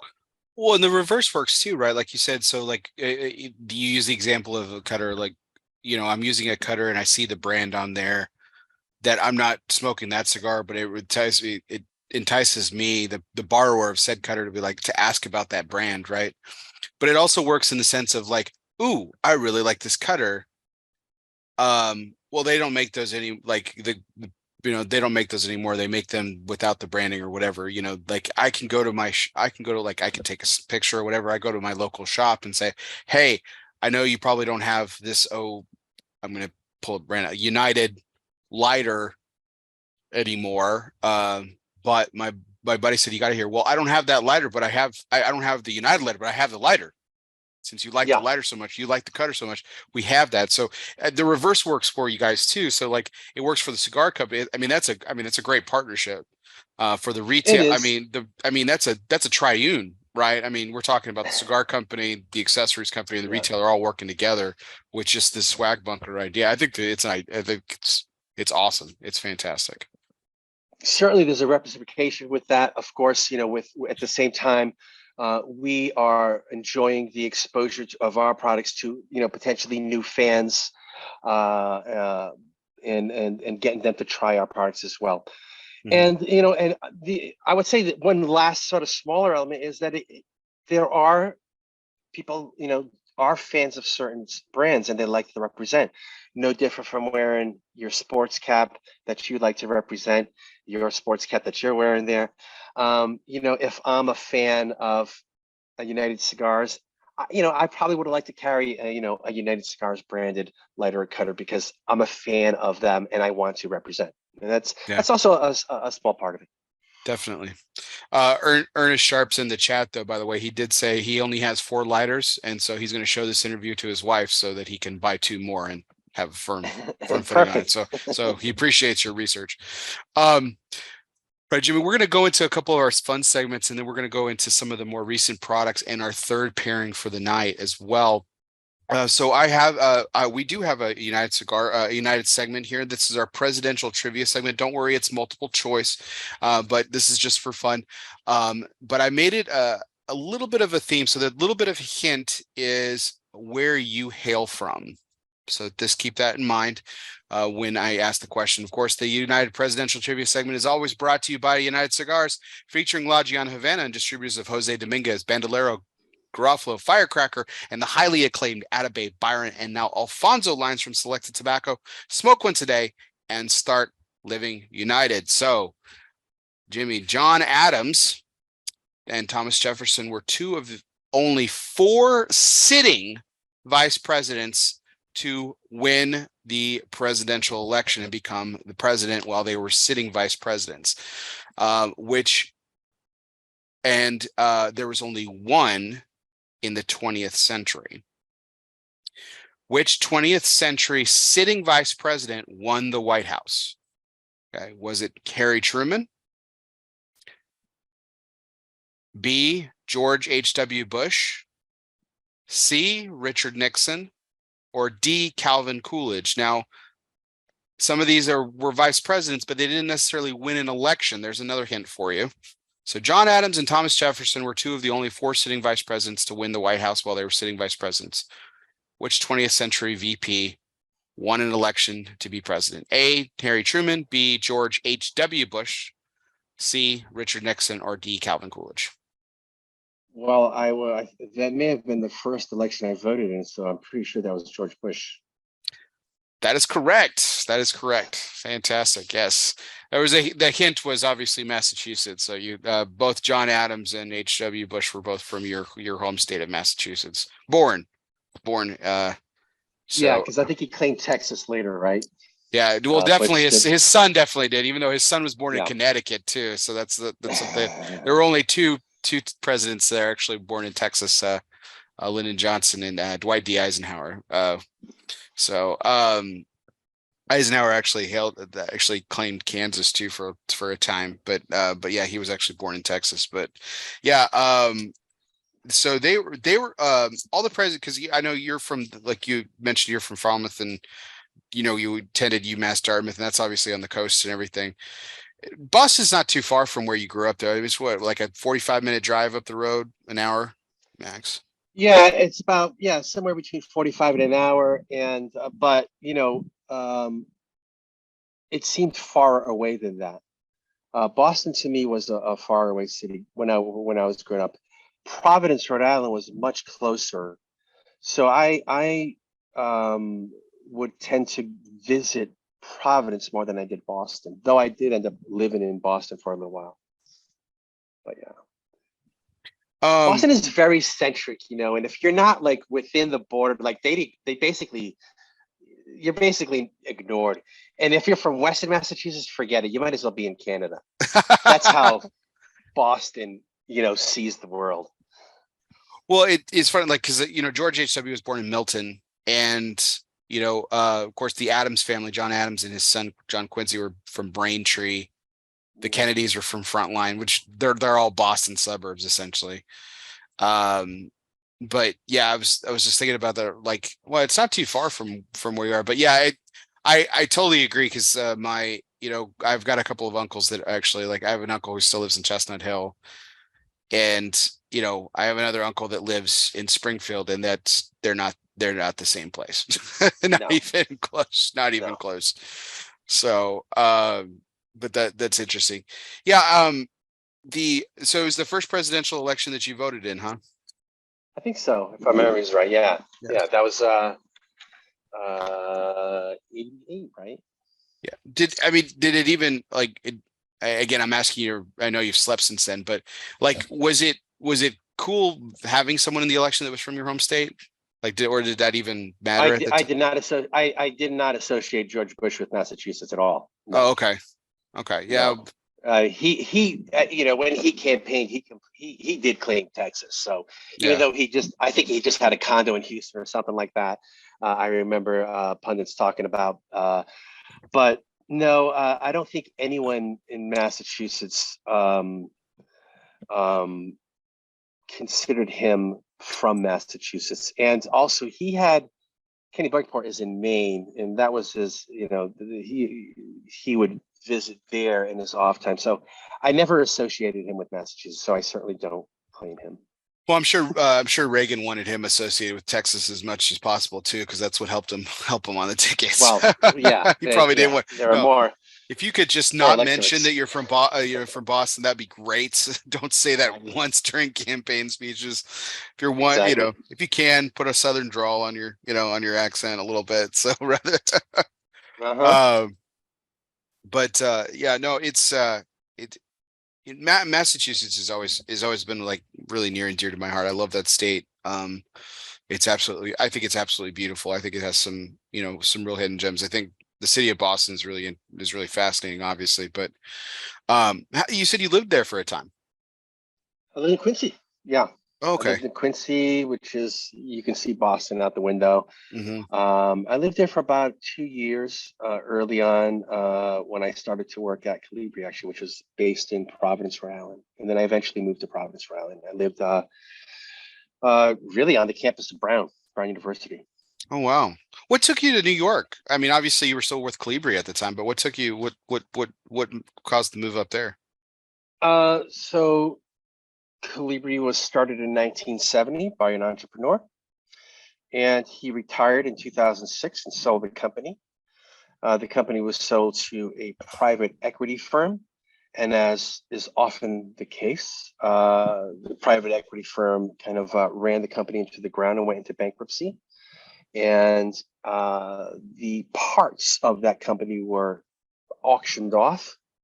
So the cigar accessories portion was the two brands, Calibri and Firebird. They were purchased by a family that was headquartered in Europe and in New York City. So when they purchased it, I started to work with them, and I was traveling to New York every Monday and coming back every Friday. And then eventually they asked me to move there, and I did. And that's what brought me to New York. Awesome. Well, that was our presidential trivia segment, brought to you by United Cigars, featuring La Giana Havana, distributors of Jose Dominguez, Bandolero, Garofalo, Firecracker, and the highly acclaimed Atabey, Byron, and now Alfonso lines from Selected Tobacco.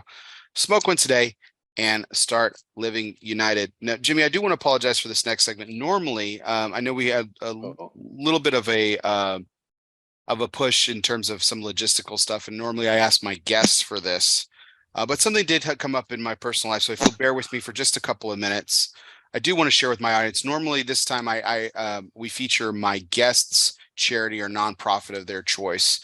And I will certainly make this up to you on a future date. We'll definitely have you back, and you can spotlight a charity or nonprofit of your choosing. But I did have something come up in my personal life, unfortunately, where someone very close to me who I hold very dear to I consider him a very good friend, did lose someone very special to him this week. It was very tragic, very sudden, and just devastating you know, for lack of any other better words for it. And my heart and prayers certainly go out to him and his family. But in light of it, I would like to spotlight the Ovarian Cancer Research Alliance. They do incredible work when it comes to ovarian cancer. Ovarian cancer, unfortunately, is one of those things, particularly obviously with women, but it tends to metastasize quite a bit and can spread to and do do unfortunate devastation to other organs, and it can spread really quickly, obviously. And it's something that a lot of people need to learn a little bit more about, learn a lot more about. And I would like to spotlight this charity. So if anyone feels so called, go ahead and put this in the chat, and then I'll also drop it in the show notes later. Feel free to donate to the organization, or just learn more about this devastating cancer that affects quite a bit of people. So again, my heart goes out to my friend, his family, and I appreciate you, Jimmy, for hanging with me there. So it's condolences, my condolences. Yeah. But we are going to get on to our next pairing and some of the more recent projects from Quality Importers. I dropped my phone. I'm really excited about this particular pairing. So this will be pretty exciting. This is our last pairing of the night, which is the XI1 titanium cutter from Xikar, that will be pairing it with the Meridian lighter, which is a soft flame, but it's a triple flame soft flame. So let's talk about this cutter first. I'm going to go ahead and open her up. And I mean, this is one of the, I mean, it's the classic Xikar look, but this has got some panache to it. Yeah, this is the classic XI. This is what Xikar. This is what made Xikar Xikar. This was the first product that Kurt and Scott developed. It's the first innovative product that they created, and it has stood the test of time. It is a classic piece, so much so that the U.S. government awarded the XI trade dress. So this, like the Coke bottle shape, this teardrop shaped cutter is a actually government protected design. And I think what's so remarkable about it is that even today, it's one of the most innovative pieces in our entire portfolio. I think what strikes me about it is its simplicity, and I think that's why it works so well. There are, even within it, it's one of the first, trigger released spring loaded blade cutters to hit the market. Even its ring gauge still is appropriate today, even though it was set 20 plus years ago. Mm-hmm. And this is the XI1. So the XI cutter comes in 3 variations. There's an XI1, 2, and 3. So the XI1 is an all aluminum body. So it's an all metal body. And the finishes are applied through anodization. So you get a very saturated, rich color. This color we call titanium because it has a slight blue to it, but it's sort of like it's kind of like gunmetal, but with a blue hue to it. And there are, like I said, 3 variations. There's the XI2, which is the fiberglass composite, which gives us the ability to provide this product, same cut, same quality, but at a lower price point. And also we have the XI3, where we can have a little bit more fun. It is a stainless steel body, even heavier than this piece. And there it's a premium piece. So we'll put more exotic materials like woods on the handle. You've seen, carbon fiber, or even mammoth bone that we've used. The mammoth bone, yeah, I was gonna say. Right, on handles, and even the 3D Mayan piece has molded metal handles with a Mayan theme in the artwork.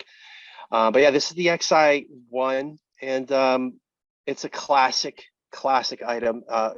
It's when people think cutters, very often this is the image they see in their mind, right? Yeah, it's just automatic, and as popular today as it's ever been, and also one of my go-to lineups.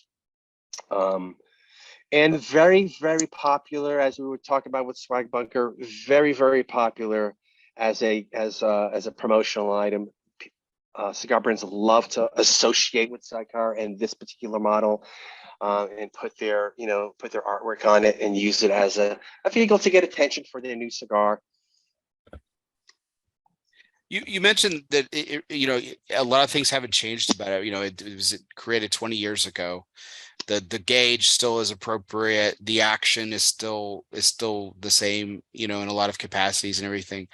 It really has been like one of the constants in my entire time. You asked me before we started the show, like how long I've been smoking cigars. And I mean, it was around when I started smoking, Yep. and it's been here and will be here. It's going to stand the test of time, which is Yep. really great about it. And I love this titanium color. It's beautiful. And I mean, it just took off again, the perfect cut. I've used these for so long. And it just takes the right amount of the cap, gave me this perfect guillotine cut for my United Cigar Robusto 5x52. Again, we use the same cigar for all three cutters.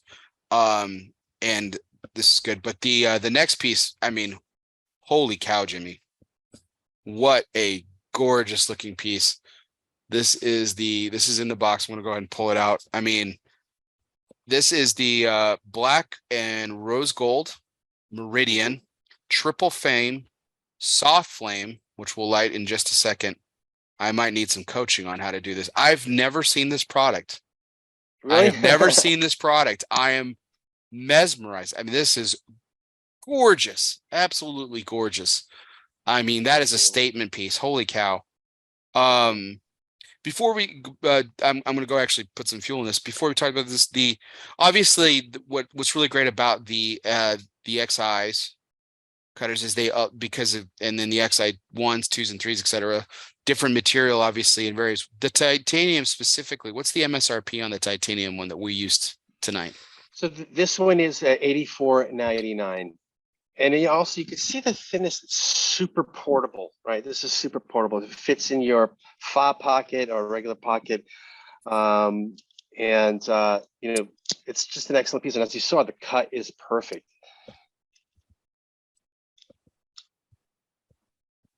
And for those taking notes tonight too, with my Xikar, and I did use it to fill the Palio as well. With my Xikar lighters, I am using Xikar fuel too, so I am staying on brand tonight. So, oh gosh, so okay, walk us through this, Jimmy. How does this work? So this is a flint lighter, and with a flint lighter, as soon as you open the cap on a flint lighter, it's releasing gas. Okay, and then so now all it needs is a spark. Okay. And in the front, you see this large roller bar. Okay. Right? This is a roller bar. And if you, using your thumb, you rotate it to the left, which is basically a clockwise action. Whoa. You get the flame. Exactly. And what you're seeing there are basically three flames that come together and join and make one really robust large flame. I'll say robust. And that's yeah. Caught me off guard. And that's a piece of innovation. This did not exist before this lighted. This burner did not exist. So it took us a little while to get it right with some good research and some trials, and created this burner because we wanted to produce a statement piece, a nice solid look. It's no question that the go-to flame for a cigar smoker, well, first of all, it's a butane flame, no matter what kind of flame it is. It's certainly a butane flame, right? Because butane burns into basically the byproducts are carbon dioxide that you breathe out, and then water vapor. So it's very clean. It's not going to affect the flavor of your cigar. Then, obviously, the go-to has been for the last 20 years the jet flame, but there are folks, many of which still enjoy a classic soft flame.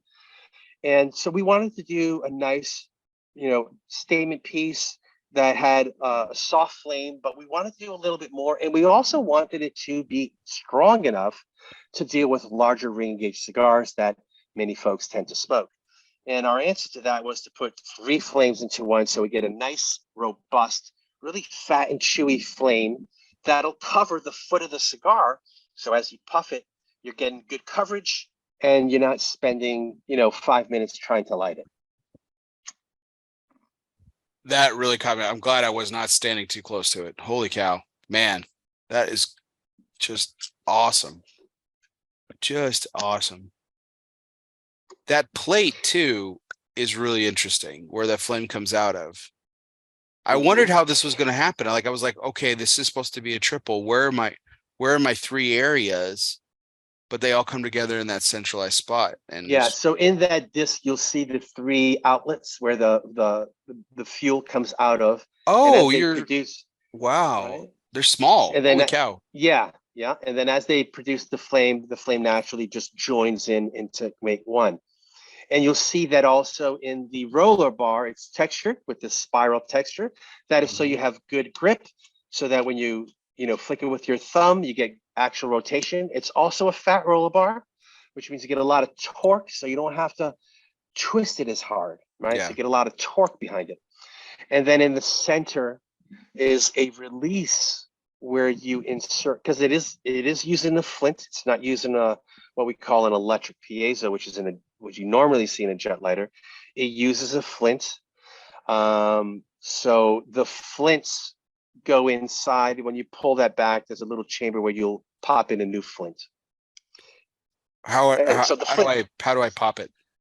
so you get flints like this, right? So everyone's seen flints. You pop them off of the container like that, and then this centerpiece right here, you pull it back, and it'll show you underneath the chamber where you just drop in the new flint after you've worn out the one that's there, and then you'll see by the side of that release, there's a little button, and when you press that button, the release snaps into position again. Oh my gosh. Holy cow. And how do you know when you need a new flint? Stop This roller sliding. bar, Oh. yeah, this roller bar will be loose. Oh, It will have okay. no friction to come against. So Okay. when you feel it like just kind of sliding, you've worn through that flint, and you just pop in a new one, and then you're ready to spark again. Any flint will do, or is it a Xikar specialty flint? Well, we do have Xikar flints, and the reason why we produce our own is these are longer lasting. They're stronger. They're ferrous, so they all of that spinning won't disintegrate it, quickly. You'll get a lot of lights out of each flint.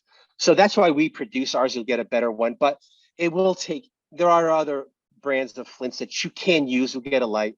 But again, you'll get more lights from our ferrous flints. Unbelievable. Oh God, This means it has iron. that is a gorgeous Yeah. piece. Holy cow. I've never seen this before until today. Like, I opened it up. This is my first time seeing it. What a nice, genuine experience. Good. I'm glad to hear that. And you'll notice, everything is large on it. So the fuel wheel is large, the window is large, and the window is tinted red so you can see it well. And makes a nice large flame. Unbelievable. And I think this is perhaps the first Xikar lighter I designed with one of our designers, co-designed with one of our designers. Well done, Jimmy. I was just beautiful. Just beautiful. Unbelievable. And what's the MSRP on the Meridian? Yep, this one is $159.99. And I should tell you that all of our lighters, and I was going to mention about this one. So this lighter will light at 12,000 feet.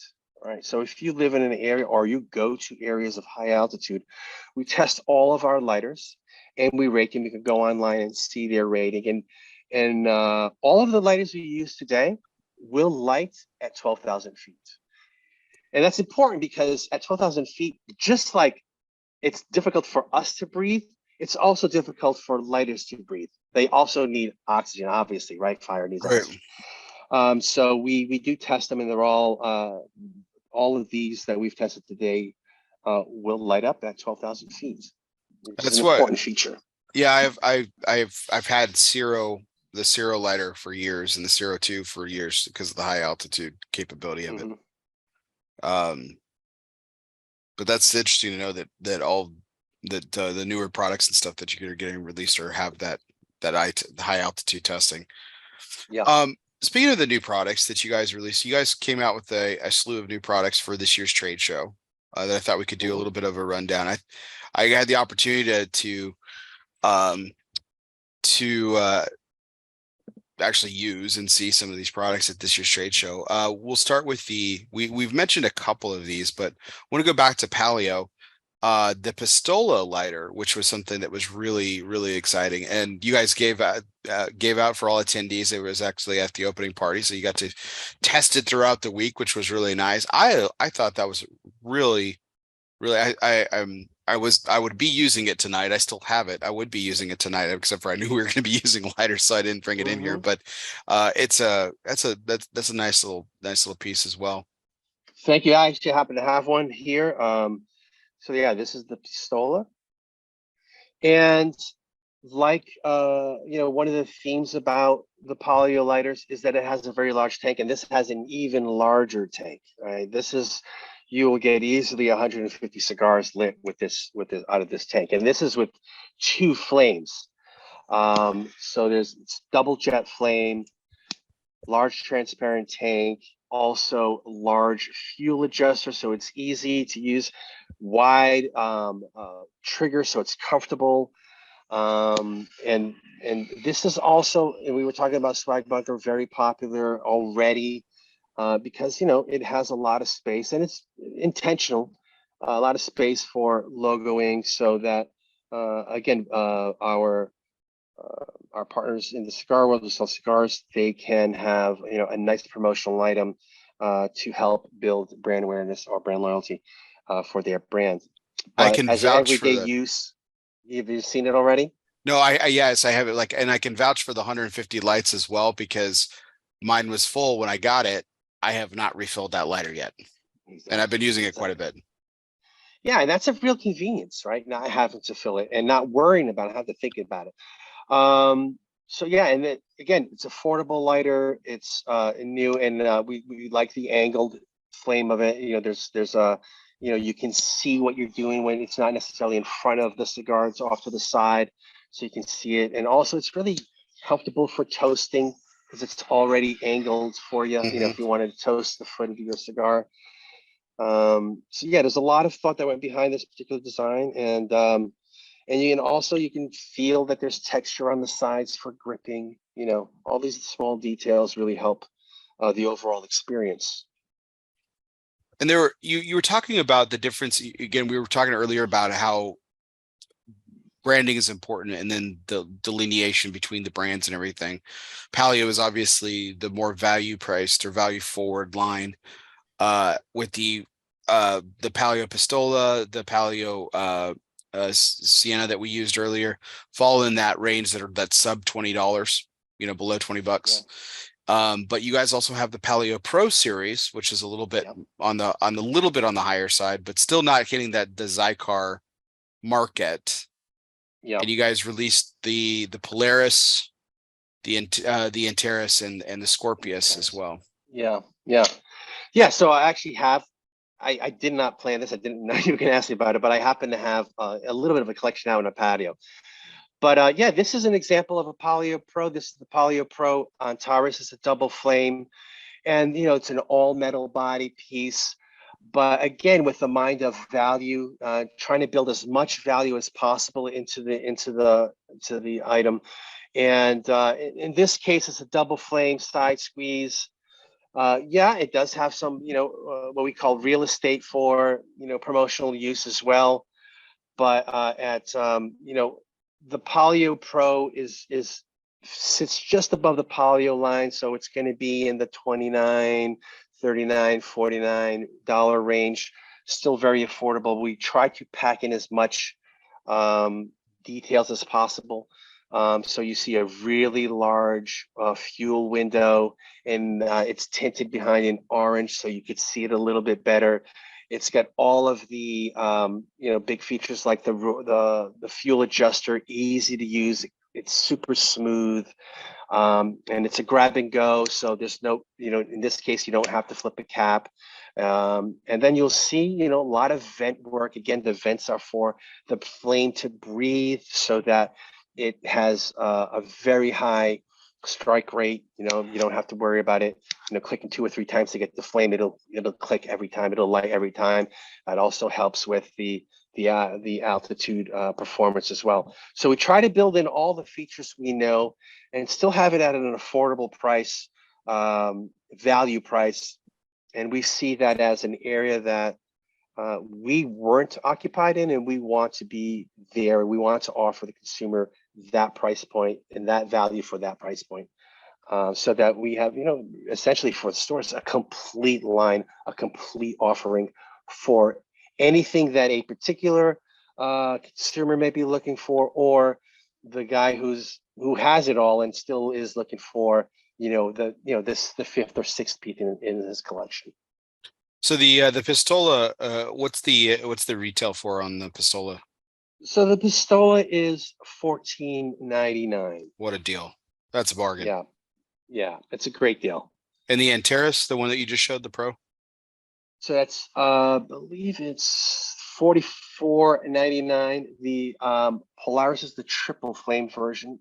I don't happen to have one here, but it's a pull down trigger with triple flames that come to a nice point. They're very important. Nice. As you I remember seeing that. As you see, this double flame also comes to a point. So you get the power of 2, but the accuracy of 1. That's the idea behind that. So that if you want to do touch-ups, or if you smoke a thinner cigar, you're not spreading flame all around the edges. And then we also have the Scorpius, which is an interesting cigar. It is also an angled flame. You use a larger single flame than normal. And it also has fold out tools. So it does have a punch built into it that folds out. And it also has a drawer enhancer if you wanted to use that. All built in seamlessly, and it just folds out from the front side. Nice. And that one is $29.99. Oh wow! A really reachable price for most people. Yeah. Well, even this, I mean, like the Meridian, which is on the higher side of things we've discussed tonight, and that's certainly not. It's not the apex of what Xikar goes to. I know, especially some of the cutters and like the mammoth tooth and things like that. I mean, that gets up there in price, and it should, because I mean, they're just immaculately made, and I mean, what incredible material. Xikar had 2 featured products at this year's show as well: the Ion, and the XI1 Perfect Cut. I don't know if you happen to have either one of those, but if you wanted to talk a little bit about those products. Well, the XI1 Perfect Cut is the XI1, and the back is closed. And what that does is it allows you to not have to worry about governing your cuts, right? You get essentially a perfect cut every time. It cuts about 2.5 millimeters. So that would give you what, a more traditionalist would want a very thin slice off of that cap, right? So it gives you a nice cut. You don't have to worry about it. You don't have to. So any novice can get a perfect cut without even trying. I actually think that that's probably one of the reasons why people like a V cut, because you don't have to be super careful to measure it, right? It's governed. So the same idea with the perfect cut. And of course, for promotional uses with the back cut, you get a lot of space to put logos. So when people want to make a special customized item, they can. Even on your own, you could do that. You could take it to a local engraving shop and put your own name on it if that's what you would like to do. Or if you're a club, we could do that for you, or you could bring it somewhere and your cigar club could have customized items with their logo on it. And then the Ion is a new lighter for Xikar. It is a double flame again, and we are careful we like our double flames to come to a point for that precision. And it's really unique in that it has a push-in trigger. So you literally just grab it, push it in. I wish I had it with me, but I don't. But the trigger is the whole front of the lighter, the entire front. So your whole thumb fits on the trigger. Really easy to use. It feels good. You feel like you have full control of it as you're lighting your cigar. And again, it's patterned and it has a beautiful check pattern on it, which, you know, it just looks super rich. It looks more expensive than it is, quite frankly. It's a super elegant piece. You know, within the Xikar brand, we have some sportier looking pieces and some techy looking pieces. This is more of the classic, more elegant look. And just like as we may have our classic and sporty watch collection, where we have a watch where it's more sporty and we maybe use it on a day to day. And when we want to get fancy or we have you know, a dress up place to go to, we might have a more fancy looking watch. And you do the same thing with shoes, right?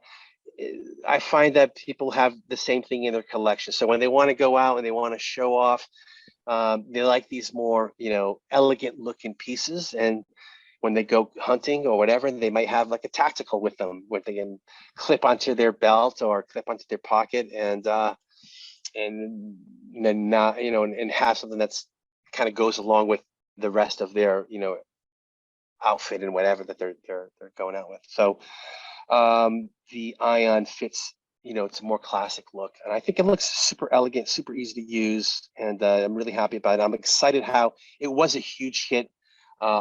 The stores really loved it, so I'm looking forward to seeing them in the stores later on this year, and I think people will really like it. That's awesome. Yeah, it was a beautiful piece, and I love the fact that your entire thumb, like you mentioned, went on it. It was really great.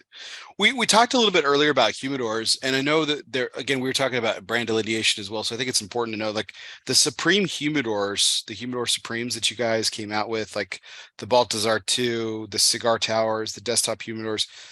This is a different. This is a different area. This isn't that's like the normal quality importers humidors, which are great, but there's again, you're going after a different market with those. So I think it's important to talk about the distinction between the two, excuse me. Well, sure. You know, as I was just saying with the lighters in Xikar, having, you know, sporty looks and traditional looks, or in more contemporary looks and traditional looks. You could do the same thing in humidors, obviously, right? And our bread and butter has been the traditional look. In fact, the very first humidor that was part of the Quality Importers line is still sold and selling well today.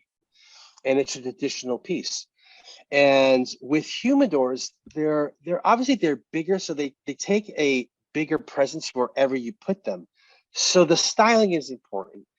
And so traditional looks have always been super important in humidors, and they will continue to be, because they go in people's homes or in offices, and they need to sort of live well with the rest of the furniture or the appearance of that room.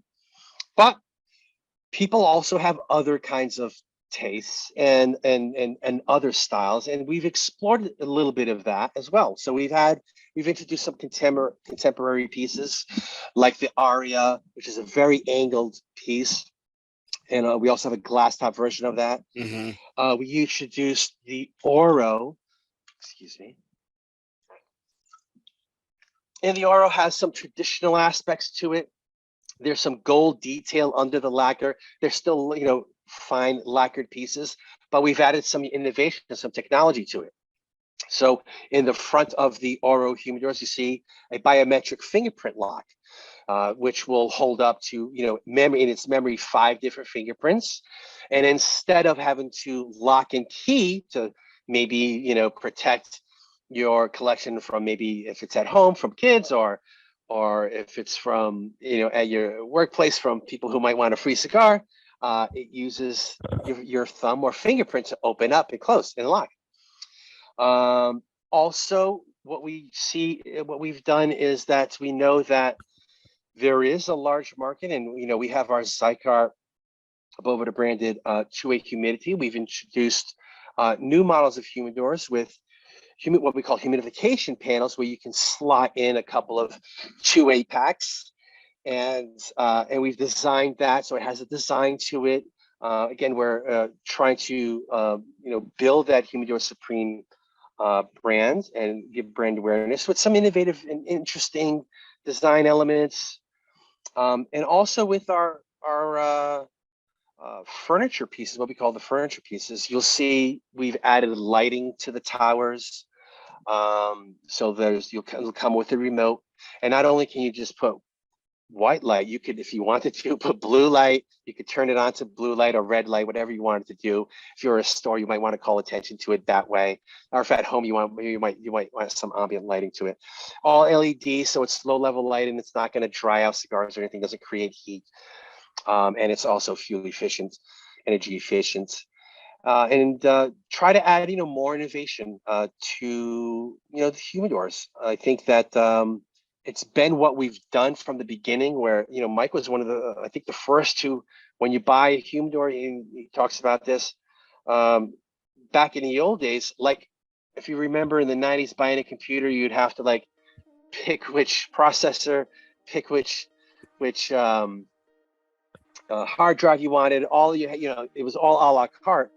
And with Quality Importers, we're the first one to already include a hygrometer, already include a humidifier, already include a tray and a divider. And so that when you bought it, it was ready to go, almost like, back in the old days when I remember getting Christmas gifts and they had no batteries, and okay, I'd have to wait a day or two to play with it. Absolutely one of the reasons I've brought QI humidors for years. It's just the all-inclusive. It's absolutely 100%. Yeah. So that's part of the innovation, new technology to teach what is essentially a traditional item. You still have to line it, that's the traditional way, respect.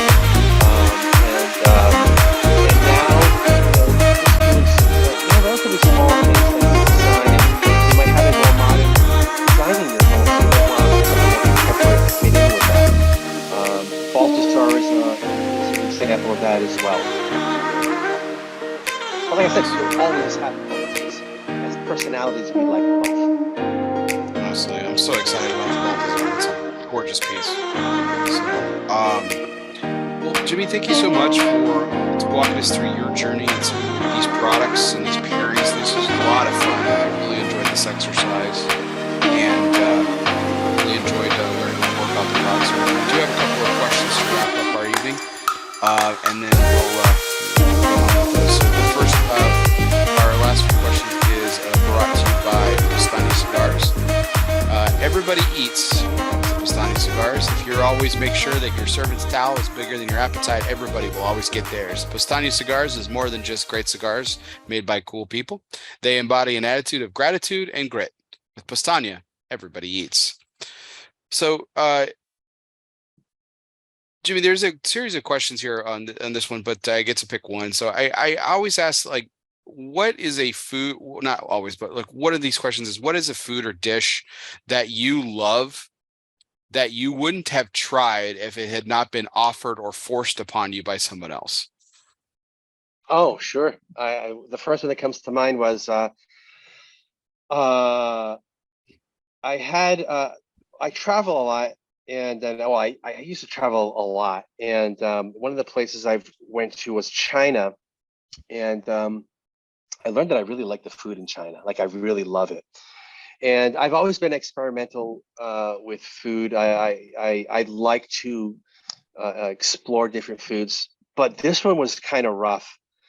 A big bowl, like a big serving bowl, came to the table, and inside was a broth, and I could see what looked like a turtle that had been smashed with a mallet was all inside with the feet and the shell and all that. And I have heard about turtle soup from New Orleans. I never actually had it. And I saw this dish, and it took me a good half hour to try it, as I had my guests, or I was their guests as my hosts, were egging me on to, please just try this. And I could eat almost anything from chicken feet to pig ears and pig snout, and you name it, Yeah. no problem. But this one, it just looked a bit violent. Um, but after about a half hour, I did try it, and I was shocked because it tasted exactly like Thanksgiving turkey stuffing. It had, like, I guess, herb de Provence and like lavender and all those French herbs that are common in turkey stuffing, traditional American turkey stuffing. Oh And gosh. it tasted like that in a soup. And I ended up having like 2 bowls of it. It was so good, but the visual Wow. was took me a while. Yeah. Yeah, So that's little uh, off. Yeah, I'm with you. I think it would have taken me about that much time too. Now I'll try anything too. Like that's the thing about like me. I'm with you, Jay. I think we could go to any restaurant and find, try just different things. I would love that kind of experience. But yeah, if that showed up at my table, I would be taken aback as well. So you're not in foreign company there. Awesome. Well, terrific. Well, the next segment is our what we call our asylum segment, which is refuge is more than just a physical place. It can be a state of mind. Some of life's greatest reflections can be found in our own personal asylum. Moments like these were made for Asylum cigars. So light up an asylum and choose your refuge. Now, Jimmy, the point of this particular segment is to talk about, cigars. We've talked about what drew you to this industry, right? And drew you to the roles that you've taken on is the people. And even coming to your latest role with Quality Importers, more people. That's what you said. We're a community-based hobby and pastime. It's all about yep, people. And so we 100%. we really enjoy being together and smoking cigars, using our favorite lighters and cutters and showing off our humidors and things. But every so often, we get that moment where it's just us and a cigar. You know, like you said, you like to smoke outdoors. Maybe it was a celebration of something. Maybe it was just a simple moment of pondering. But every once in a while, we get that moment where it was just us and the cigar and nothing else. I'm sure you've had several of these over the course of your lifetime. Like, what's one that comes to mind? And if you can remember, what were you smoking and what was that moment about? Well, yeah, sure, like you, I could remember a lot of moments like that. I've had them quite frequently, and from the very beginning until now. I do remember there are a handful of memories that come to mind. I do remember coming back. Well, not coming back. I was at an airport. I often smoked at airports outside Hmm. because I used to be a very nervous flyer. So I would Oh, smoke a cigar interesting. to relax. And after doing dozens and dozens of flights, I kind of got used to it, but thankfully. But I was a very, very nervous flyer. So I'd always smoke before the flight. And went I went on vacation, and I was actually in Lisbon, Portugal, on vacation. And it was my first vacation, I think, in maybe about 7, 8 years. So I went about 7, 8 years without having a vacation. This was like the first one I went to. And so I decided to go there. And at the end of it, was on at the airport to go home. And I was just outside, and I was had been enjoying a lot of Cuban cigars, which I don't usually smoke, but when I travel, I take advantage of the opportunity. And I was smoking a Monte Cristo Edmundo outside, and just feeling super happy and super relaxed of having met up with old friends, people that I used to live with when I was a student, when I rented a room, former classmates who stayed there and lived there. And I bought a box of cigars. There's a great store in downtown Lisbon, really unique, and their shelving and the way they display is super crazy looking and unique. I remember buying cigars there and seeing brands that I hadn't never tried, and trying a bunch. And then at the end of that trip, just kind of just like reflecting on what a great, it was actually just like a week and a half, great trip it was, super relaxed, and I was really ready to go home. And so that's a memorable moment because I got to, because the other thing that is generally my habit is I generally smoke cigars pretty quickly. And I actually took a while to smoke it. I actually took, it was probably an hour outside. So that, and the weather was awesome too. So that's a memorable one. There were Nice. many. Beautiful. This next one is second to our last one. This is just more like a rapid fire, so it's pretty simple. I call it this or that, Jimmy. Give you two choices, you pick one. So it's just your personal preference. So let's talk. We've been talking about accessories tonight. So what do you prefer? Soft flame or a torch? I prefer a torch. Okay. All right. The Xikar Envoy Triple, which is a leather case offering, or a cigar caddy. I like the cigar caddy because I tend to, well, I smoke a lot, so I need the capacity. Nice. Also makes it a little bit more durable. I love leather cases. I have a number of them. I use them too. They're not just statement pieces that I have in a closet or anything like that. Just no, I actually use them. I use them when obviously when I'm going someplace on it's a shorter trip, right? It's like, hey, I'm going to the Same. park with my kids or something like that, and yeah, I love the leather case feel. It's fantastic. I love it. I take it to weddings, right? Where I'm Yeah. probably going to be the only cigar smoker. But funnily enough, I'll have my cigar caddy in the car when someone inevitably says, "Hey, do you have any more?" Absolutely, I sure do. So it's kind of like a both thing for me. But I prefer to carry the leather case because I just like the feel of them. Mm-hmm. I also carry the 3-finger case because I don't want to crush my cigars. Yes, definitely. All right. When it comes to food, fried chicken or fried fish?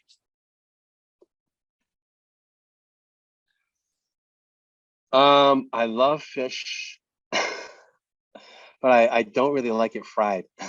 I'm with you, Jimmy. I'm with you 100%. I love it. I mean, I'll eat fried catfish like it's going out of style. Yeah. But I love fish by itself. Like good fish does not need Yeah. to be fried.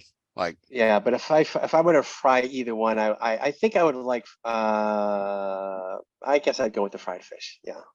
I do like tartar sauce. I um, am from New England.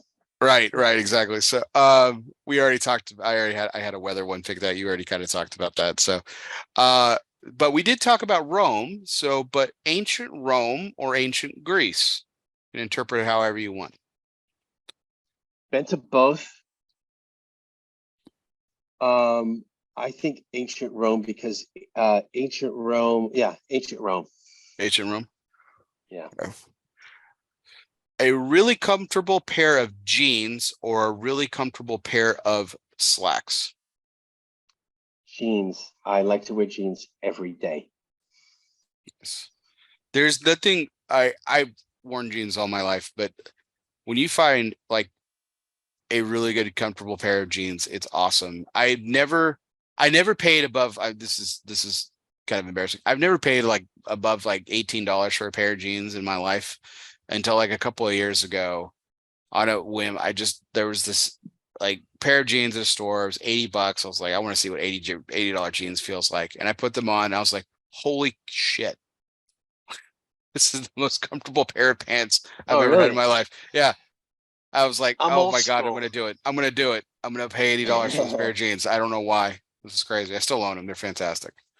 I've only ever had Levi jeans. Only. Classics, man. Yeah. Yeah.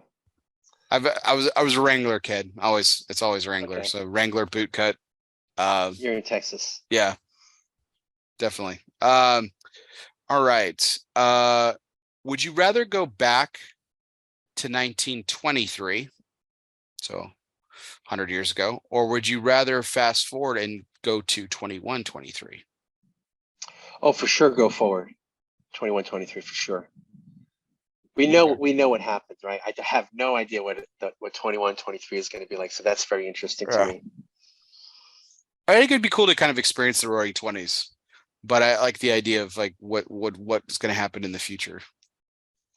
There is a time period that I do like, which is post World War II America. I'm in love with the 40s and 50s, especially the films of that time, late Yes. 40s, early 50s, especially, and they just it looks like an amazing time to live.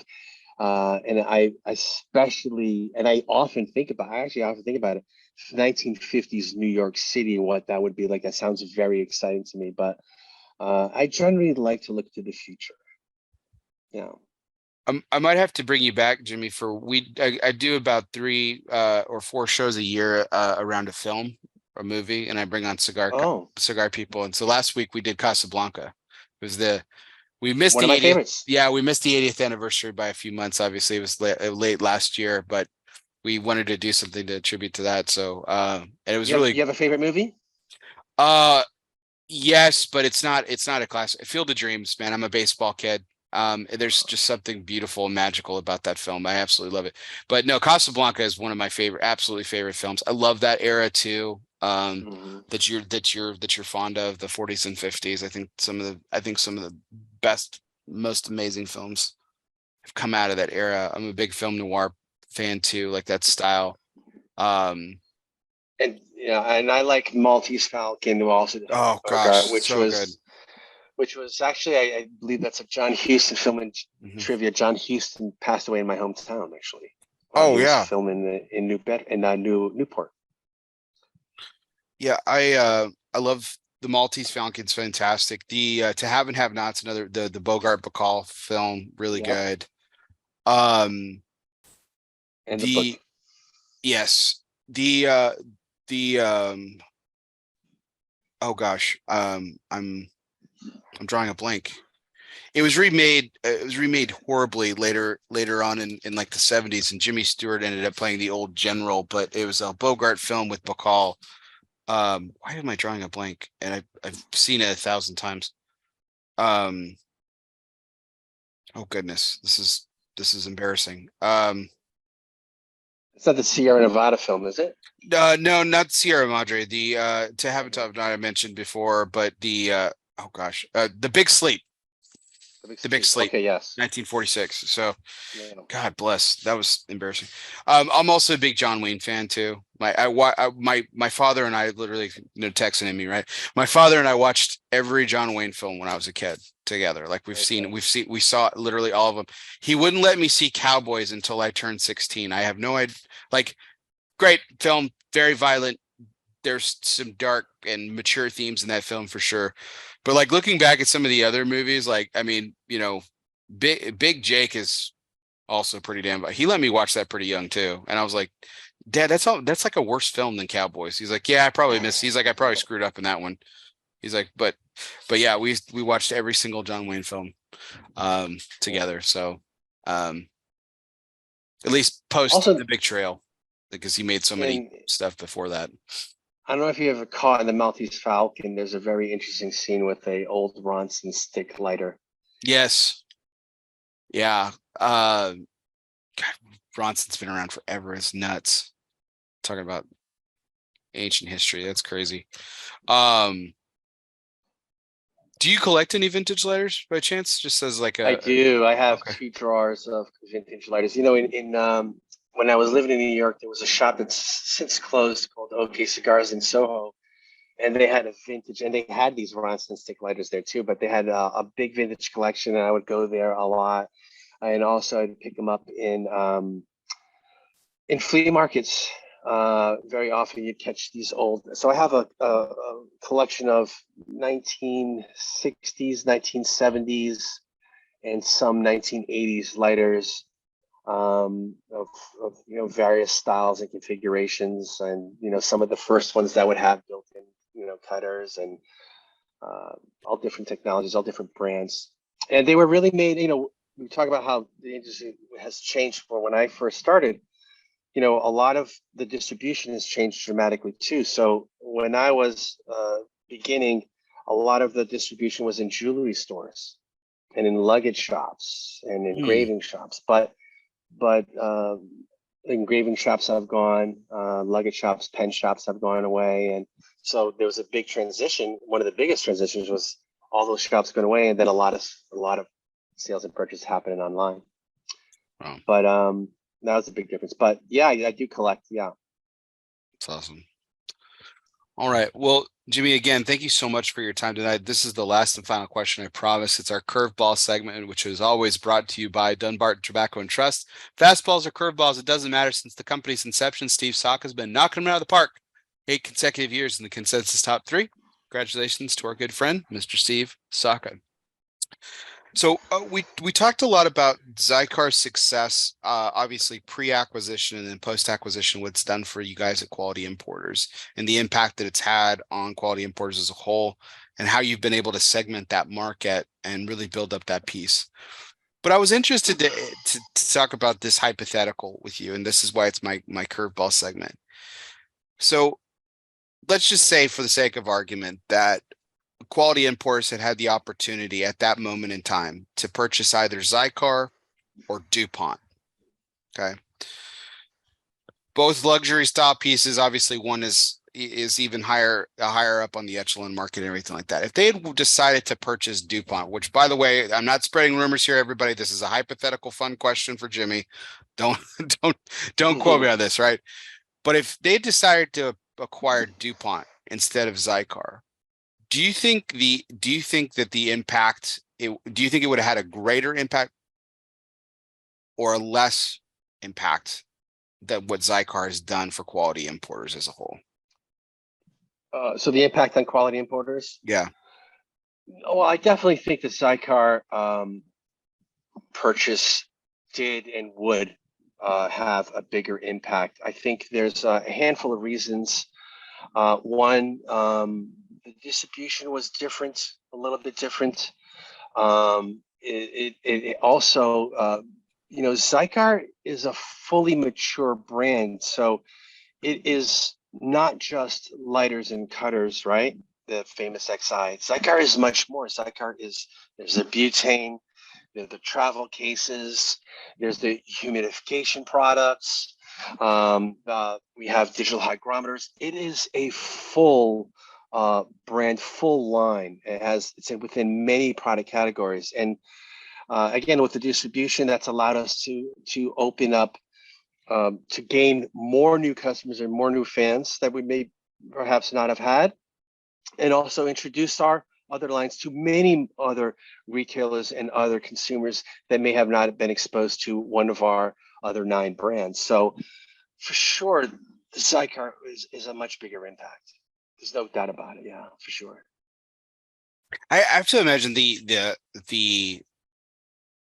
I mean, I think DuPont would have been obviously impactful, but yeah, I have to imagine that the segmenting of the market's obviously more obvious and a little bit it's easier when it's something that uber, right? It's something that extravagant. But I have to imagine that would have been pretty challenging. Had been pretty challenging. And again, hypothetical situation, people. I'm just creating something here, so just for dialogue. But it would be pretty challenging to take over something like that and have that in conjunction with all the other offerings. Xikar fits to me. This is why I framed the question the way I did. I think Xikar fits a lot better in the Quality Importer space. Not to say that you guys couldn't have been successful with DuPont if that had ever, hypothetically had ever happened, right? So anyway, that was just interesting. Yeah, I would say there are more synergies, I think, with Xikar than an ultra high brand. But we have those capabilities as well. Yeah. Just this PCA, we introduced a new group of products that we did in conjunction with Jacob and Co., which is an uber high level brand, level, uber exclusive, ultra exclusive brand. And we did one of a kind pieces that are, the 4 pieces that we did this year, retail MSRPs of $16,000. A couple of years ago, we did a piece for $160,000. So this is not an area that we are unfamiliar with, and Sure. we certainly have experience with, and we will, we look to continue that in making what we call the Xikar exclusives, where we create these one of a kind statement museum pieces. So it's certainly a capability we have and that we're exercising today. And we're doing that under the Xikar brand. I think it can be more. It's probably more fun this way.